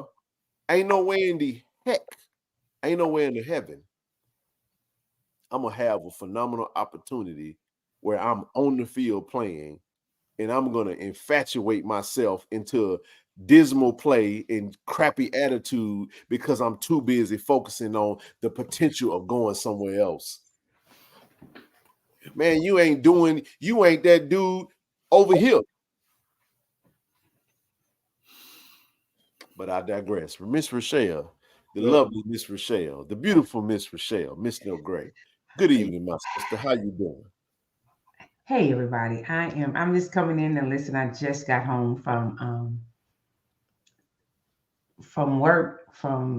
It was a lot going on today. So I was watching, well, couldn't watch the game, but I was listening. So congratulations to us. And I'm just listening to y'all. So maybe I get to see replays of it. I am so exhausted, but I'm so happy at the same time. So we had the office warming today, and they prayed over me, and it was powerful. But I'm tired, but I just wanted to come in and say hi to everybody and congratulations to us. And I was hearing about the young men, so I'm just gonna put myself on mute. But definitely, we have no excuses for our last 2 games not to show up and support them for sure.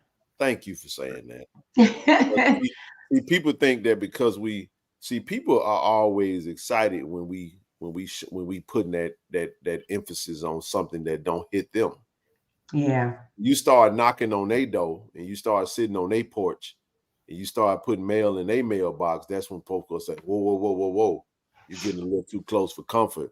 But that's how God, Zoe always would say, and I know he gone to bed, but he would always say no such thing as comfortable growth. And I think when you look back over it, you realize that it's coming from a place of love. It ain't coming from a place of, look, it don't make or break us if you play in a Jack State uniform or not.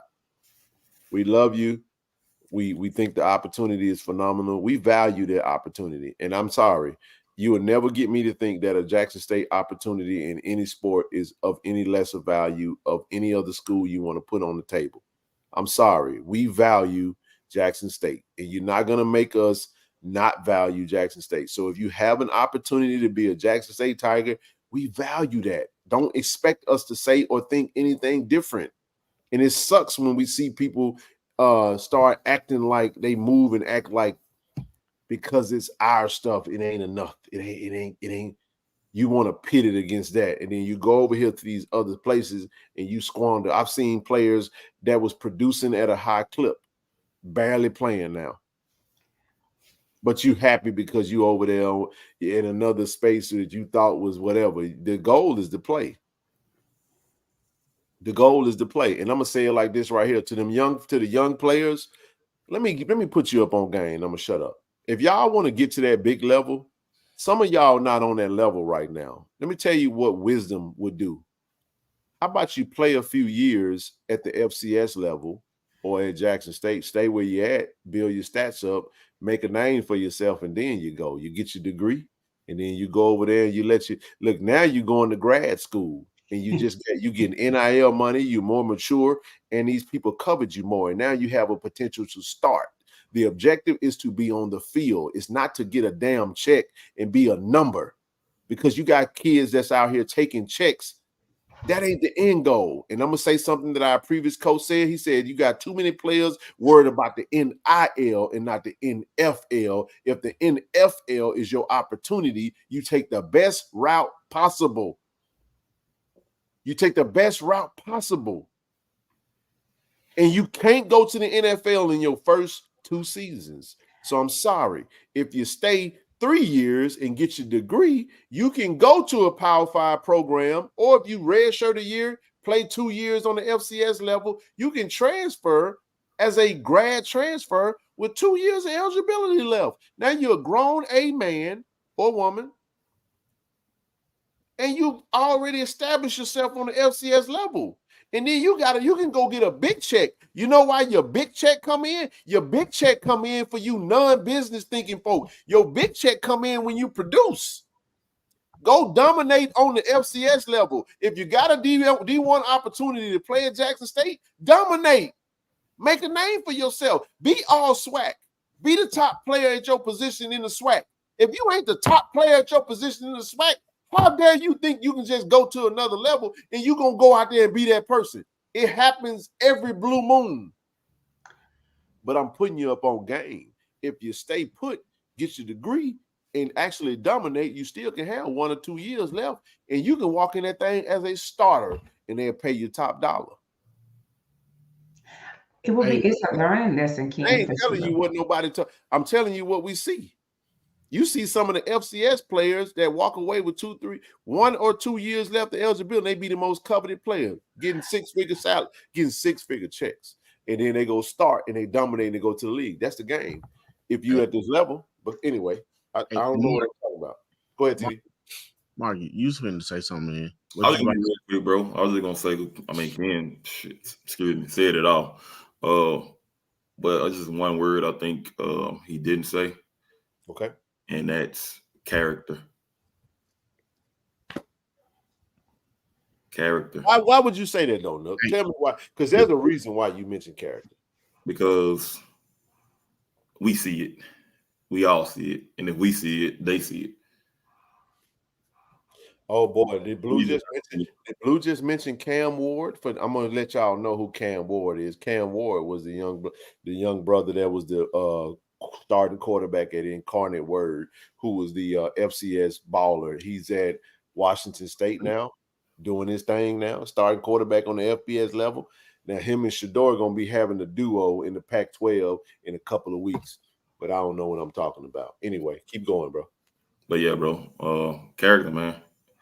And just let you young men know, I mean, you're young.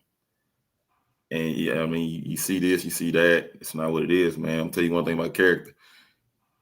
Character can get you in some places, but at the same time, it can deny you in a lot of them.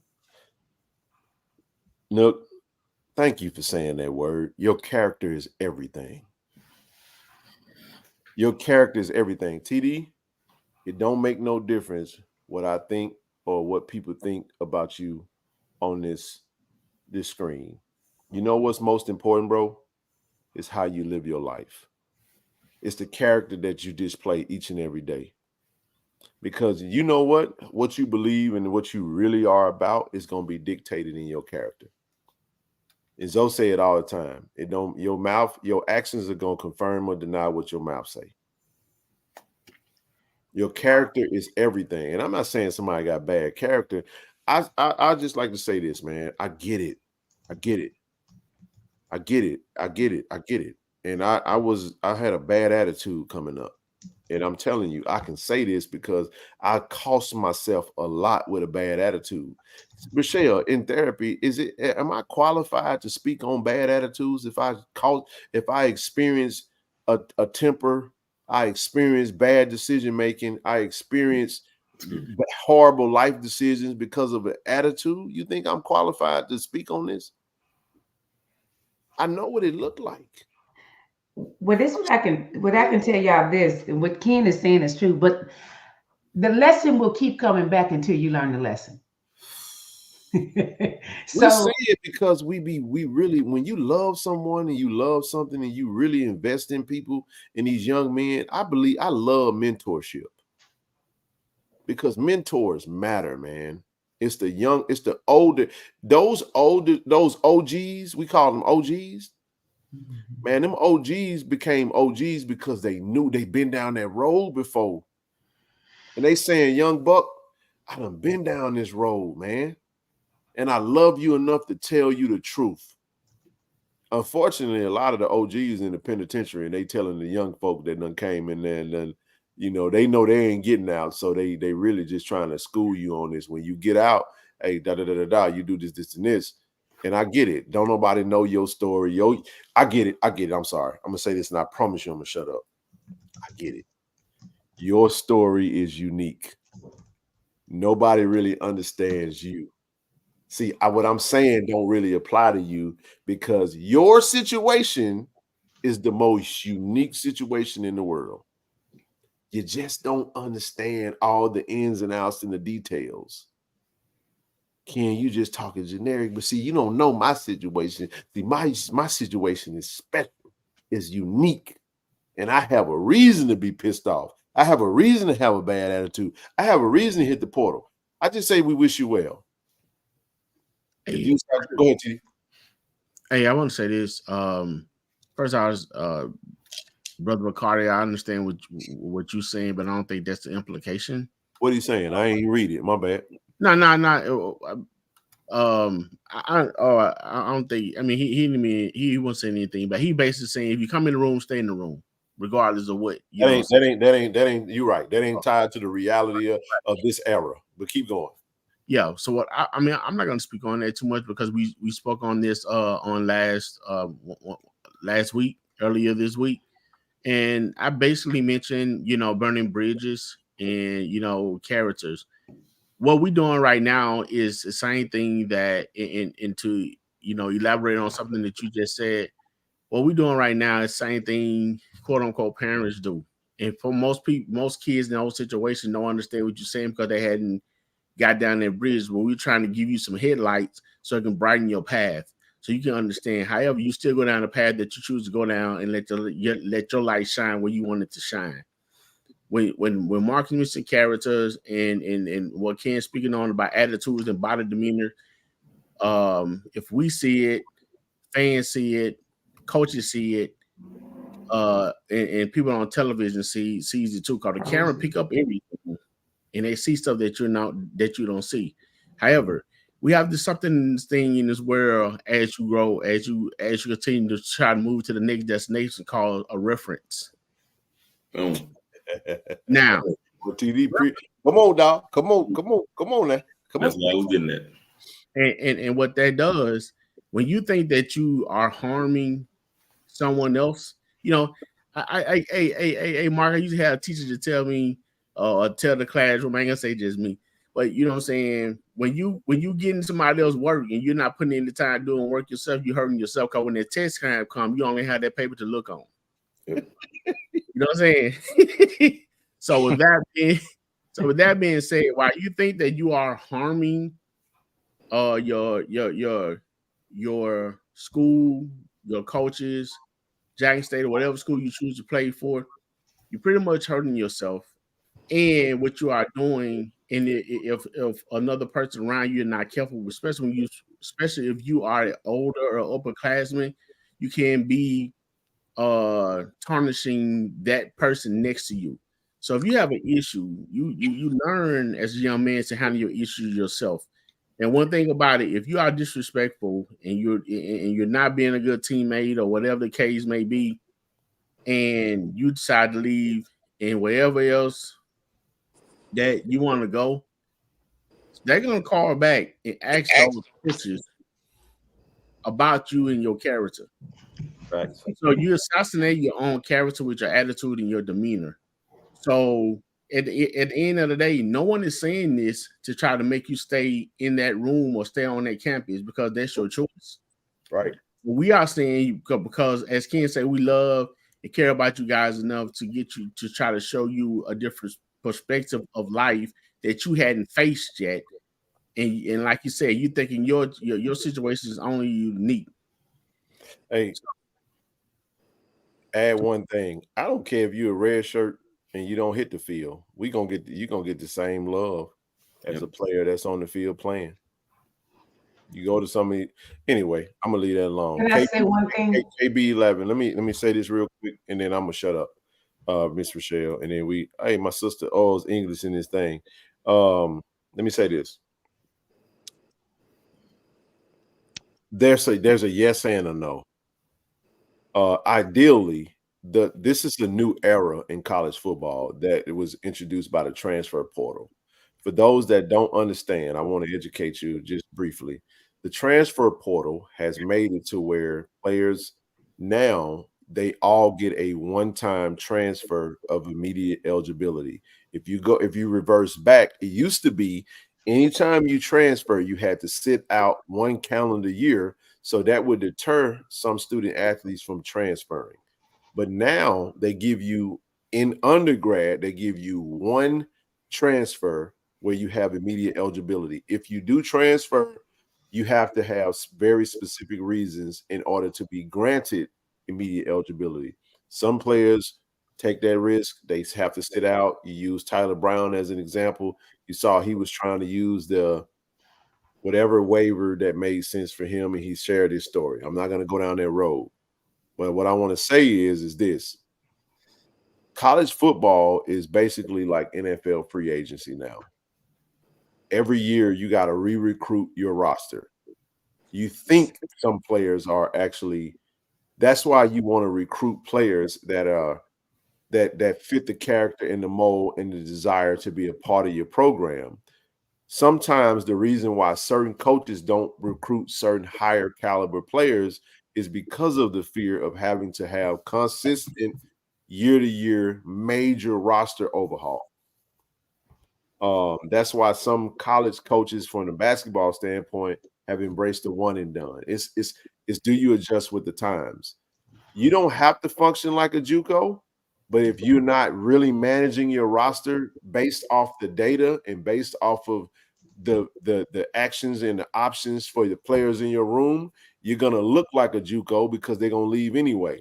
So you're going to have to create a model as a coach of what works best for you in your program. A lot of coaches, I'll use Coach Prime because he gave percentages. Coach Prime used a 40-40-20 rule when he recruited. He recruited 40% transfer portal, 40% graduate transfer, and 20% high school. The reason he did 20% high school is because he felt like if I recruit these kids and I'm not playing them, they're probably going to leave me. So I'm going to have the majority, the smallest portion of my roster is going to be the amount of players that I'm going to lose. So you're able to factor in retention. The 40-40 was transfer portal, meaning they've already gone somewhere and now they want a new opportunity. Grad transfer means they've graduated from another program and they might have one, maybe 2 years of eligibility and they're trying to get to the next level. That's just based off of the data that's out there. So you can be very successful and re-recruit your roster and turn your roster over every 2 years if you got a winning product and you have a good formula based off of your region, your point of contacts, and your ability to recruit. So that's my answer to that question. Rochelle, you up, and then we'll get O's English. Go ahead. I just wanted to say one thing. It's not dealing with football, but it's dealing with character. I was just watching the Simone Biles story.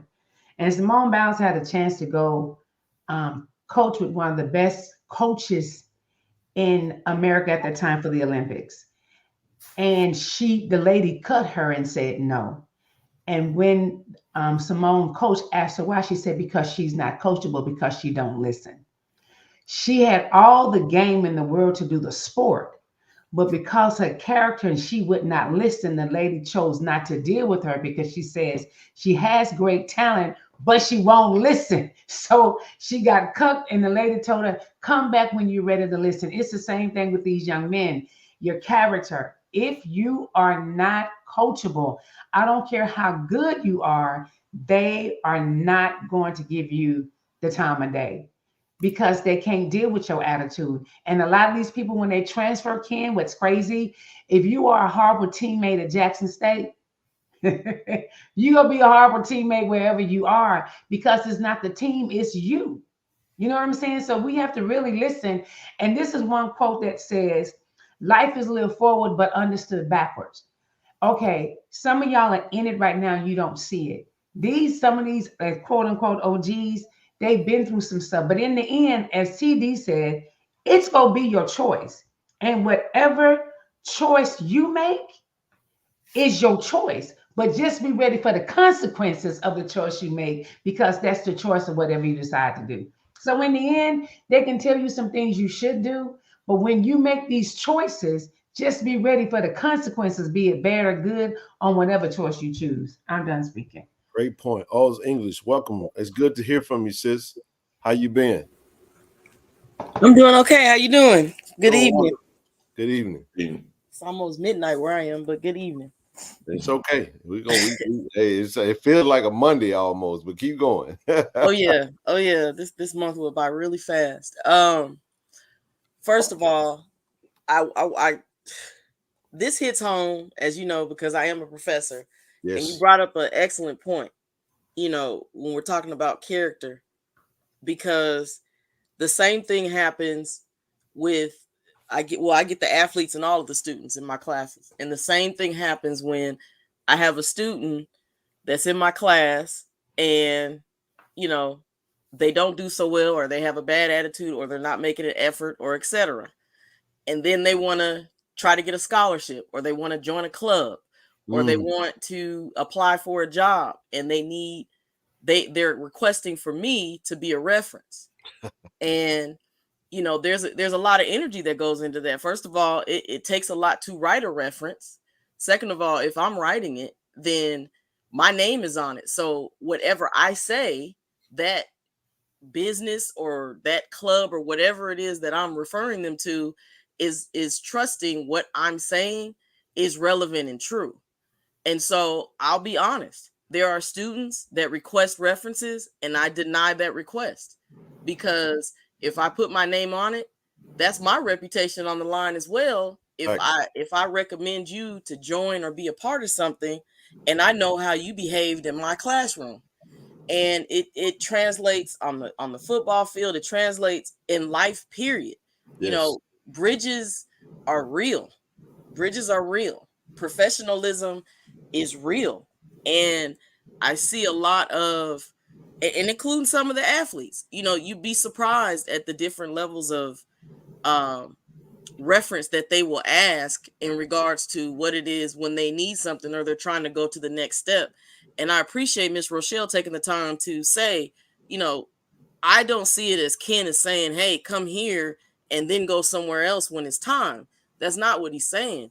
He's saying be present every day in anything that you're doing, regardless of where you are, because you never know where you may end up, or you don't know what may end up happening in the future. And so therefore you have to be present and give your effort, establish your character, and support whatever situation you're in at that particular time, because you never know when that may come back, and you never know who you may have to ask. And some of these players, and I've watched a lot. It's very interesting, and the transfer portal is I feel like a rabbit hole right now of discussion. But the truth of the matter is, there is opportunity everywhere, and people are watching you even when you think that they're not. And it's not necessarily just a matter of what level or what platform or what have you. But I like the statement that someone said about switching relationships and then looking in the mirror and realizing it might not be the relationships. It might just be me. It might not be where I'm coming from. It might just be who I was when I was there.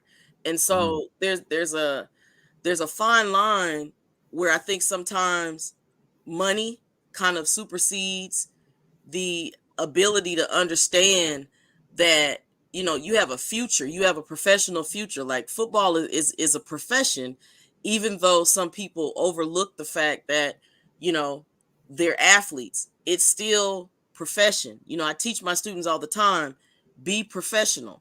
I teach my class in a way where on day one I set standards, because sometimes these students do not know what a standard is.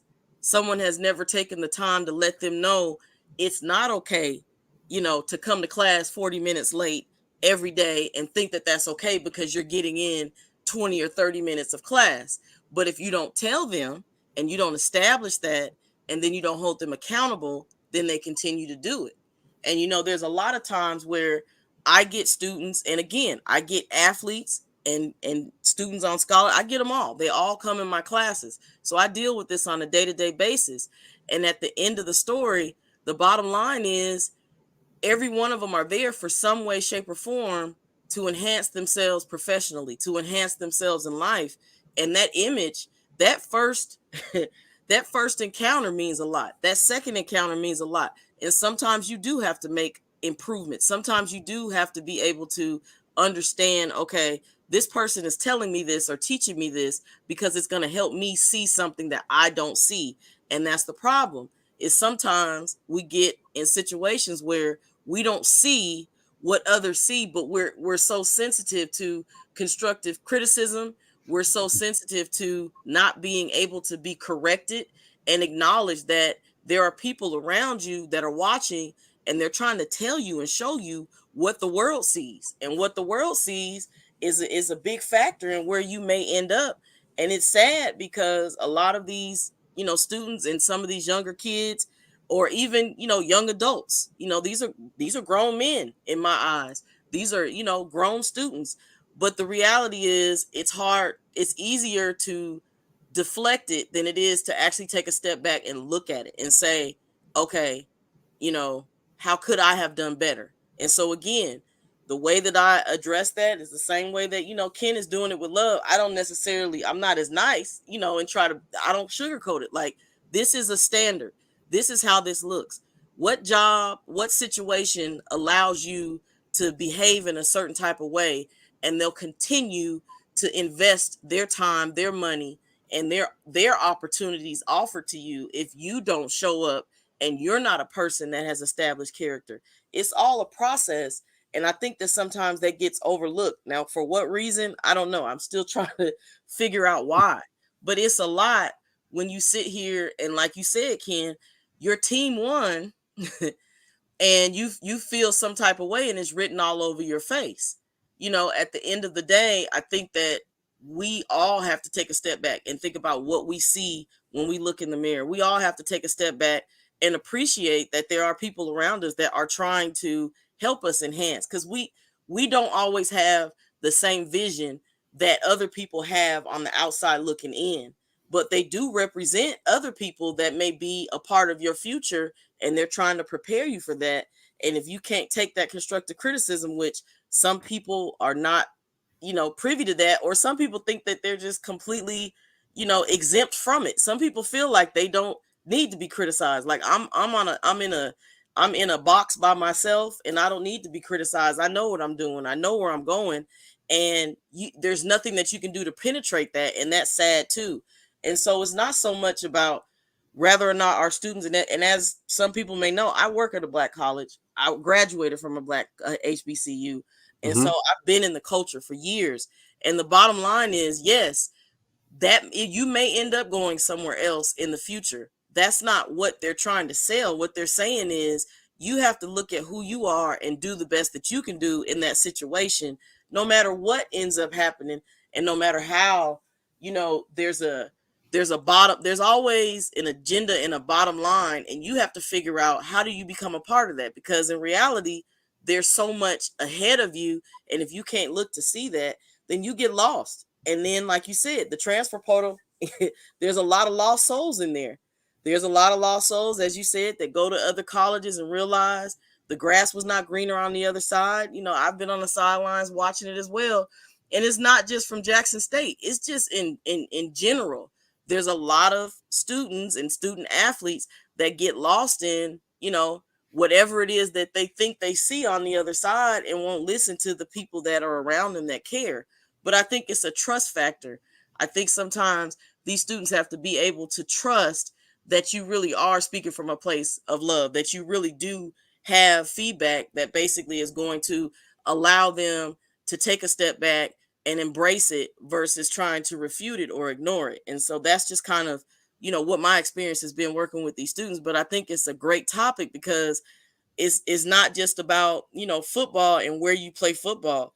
It's about life. It's about, where are you going? What are your goals? What are you trying to do? And if you're in front of someone who has been there, or who sees it, or, can give you that experience and can give you some knowledge and give you some wisdom, take it and use it. Boy, you said a lot. I won't even try to dissect everything. I want to hear what everybody else had to say. But KB11 asked a question. So do you guys anticipate a large? We don't know. That's not something we can answer. Maybe, maybe not. We don't know.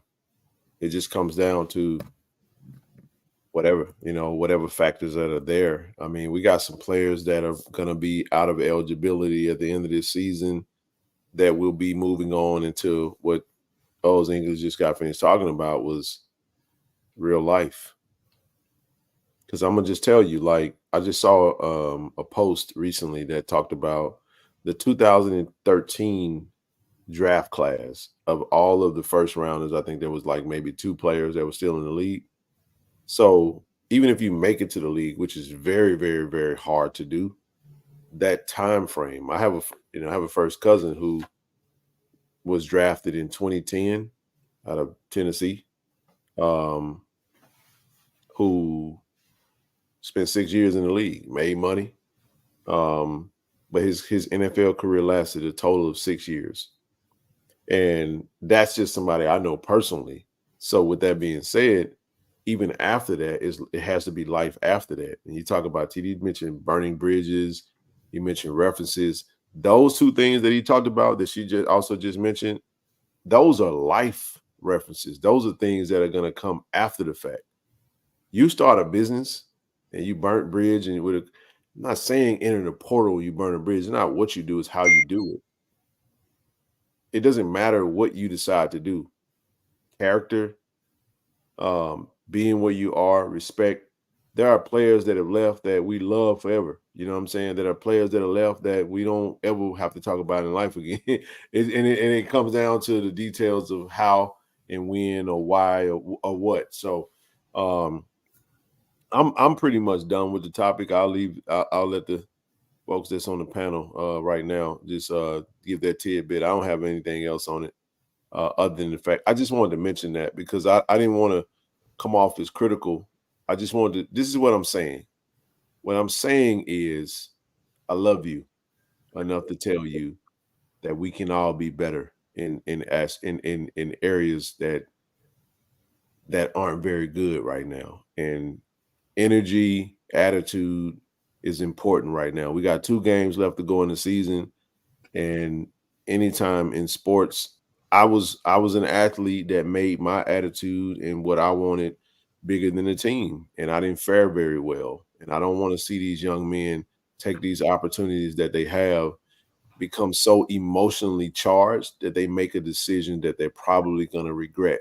Because I'm telling you right now, the players that have left, I'm talking about the players that were producing. And if you look at the last 2 players that we have in the NFL right now, I know that we're dealing with some injuries. Those players played at Power 5 programs and transferred to HBCU, and they produced and they got drafted. We don't have an example of a player that left Jackson State that went to a Power 5 right now that got drafted and is having success. So the data doesn't even support it. The data doesn't support it. Not saying that it's not going to happen for you. Yes, we all know that your situation is unique and you're that guy or girl or young lady. You're that guy. Your situation is going to be different. You're going to fare different. You're going to prove us wrong. It's not about where you are. What do they say? If you can ball, they will find you. They will come and get you right where you are. We have examples of that. I'm done. I'm actually done completely because I got to get ready to shut this thing down. I do have a 6:30 a.m. flight. So I'm going to let everybody else say what they got to say, and I'm going to close this thing up. Go ahead. I'm just going to say, I think Professor was saying it, and I said it last week. Don't make a permanent decision for your temporary emotion. Correct. Don't make a permanent decision based on a temporary emotion because you're not thinking clearly. You're not thinking sound. That's for anybody in the room. You need to be sane when you're making some decisions that's going to be that could cause harm or help. But don't do it while you're in your feelings because you're going to make a wrong choice and you're going to have some regrets. Because hopefully these young men, they can come back and tell you, don't make the mistakes I made. But, we got so much pride going around now, Ken. They probably won't do it. But just sit still and get out your emotions and then make a permanent decision. But don't do it while you're in your feelings. You're going to mess up every time. I'm done speaking. We not far. Well, go ahead. No, I just about to say I don't have anything else to say. I think everyone made great valid points, and we all share the same love for the young for the young men and women, not only at Jackson State but all these other colleges as well, not only HBCUs but other schools as well, because the young people are our futures. So I think everyone touched the subject wonderfully. I hope whomever listened or whoever this is for, it's penetrate their heart and touch they and protrude out through their soul, and it works for them. Yep. But with that being said, I got church in the morning. That's why I'm leaving so early, bro. It's Fifth Sunday, so I got to get back home, man. And I'm thankful that I had a chance to come home, see my grandma, go to the UAPB game. But I got to get my hindsight back to the West Coast and get back to my real life that ain't on this camera. I ain't on this screen. Look, you up next. What you got, big dog? Hey, man. Character. Take Kobe Paul, for example. That's a perfect man with young man with character. Y'all know Kobe Paul, that boy gonna ball. But no, man. TJ, I appreciate you, bro. We've been rambling. You got anything? Y'all good, man. I just been enjoying the commentary. Y'all good. We ain't going nowhere. We gonna keep coming back, getting on your damn nerves. If we getting on your nerves, we gonna get on your nerves again come Monday. Because it's all out of love. Go ahead, TJ. Everything y'all said was good. I just think these guys, it's almost like when you make a decision to go to college, like a lot of times your friends, they choose the big universities because they want to be a part of that, but that may not be what's meant for you. And so like Jackson State, these guys are here for a reason. And so you can't say it's the facilities. You can't say it's because we're upgrading that area. You can't say it's the exposure because we're getting that. So like take away all the negativity and the things that you have people in your ear about and really look at the situation and what's best for you, and make it work. And Jackson State has shown that it has an opportunity to be special. We are special. And you can come from Jackson State and get to the next level. Yes, you can, brother. Yes, you can. And we got 2 in the NFL right now. Hopefully James and Zay get themselves together. Aubrey Miller should be on somebody's roster. All that young man do is work his butt off. And we got Malachi Wideman playing in the XFL this year. Yes, Emmett Jones. Zoe left high school and went to Alcorn for 1 year. Yes. Yes. Go ahead, sis. But no, I'll say this. This is the last thing I will say about all of this. The intentions of all of what we're saying is like I said, it starts to stop from a place from it starts to stop from a place of love and wanting to see everybody do well and reach what they need, reach all their goals and aspirations. We hope you get to where you're trying to go. I don't want I hate bringing this stuff up, man. I don't want to talk about this type of stuff because you shouldn't have to on a 40-14 win. Yeah, you shouldn't, man. But it happens though. You know what I'm saying? I've been in that place. I've been in that space before though, Nook. Mm-hmm. That's why I noticed it. I've been that dude that had 4 points and we won by a dub. But I'm around there sulking because I ain't get my stats. Now I'm being fake, trying to pretend like I'm happy, but deep down inside I'm mad because I went 1 for 9. And I'm watching somebody that it happens, man. It happens in sports, and we when you get a lot older, it takes a lot to get to a place where you say, Michael Jordan said the famous quote, "There is no I in team, but there is one in win." Mm-hmm. You would think that winning isn't the cure-all. Jackson State is in some folks' eyes feel like it's just a stepping stone, but this is the last thing I did want to say about it was that there are some programs out there in the HBCU space that isn't trying to clamor into a new space to be accepted. They're just going to dominate in the space that they're in. They're going to continue to go do what they got to do and win. They recruit from the high level, from the high school level, and they develop their talent, you know. And the program I'm mentioning right now, because they're at the top right now, is North Carolina Central. You know, I mentioned that to shout out to Josh, HBCU Nightly. I say, hey man, y'all got the blueprint. Go do what you do. But I would love to see us create a HBCU super conference where all of our best institutions competed in the same conference and pool our money. Because at the end of the day, all really we needed is for us to love us. And that's another conversation for another day, because they call us liquid money. That we got a lot of money now. We just misplacing it. We go spend it in other spaces. But one of the things we spend the most time and energy and money into is trying to find acceptance. And I'm going to leave it right there. We lost a lot of money on acceptance, time, energy. We lost all kind of stuff trying to be accepted in spaces that was never meant for us to be in the first place, because we want to be accepted. When in actuality, if we did like every other community did, and we only talking about HBCUs because it is a culture, it is a community. If we really, really, really reinvested in our own, and actually being okay with getting that, we would be fine. You know what I'm saying? And that's how you demand and you expect, those to come and respect you in the space that we're in. So it works for some, doesn't work for others. We love everybody. It was a great game today, 40-14, Jack State. We whooped up on Pine Bluff. We went and handled business in the wet rain, and we'll be back on Monday night. Listen, get your hoodie, man. If you ain't got no hoodie, if you ain't rocking nothing, hey, listen, man, you can we got a hoodie on KC 1400 Media.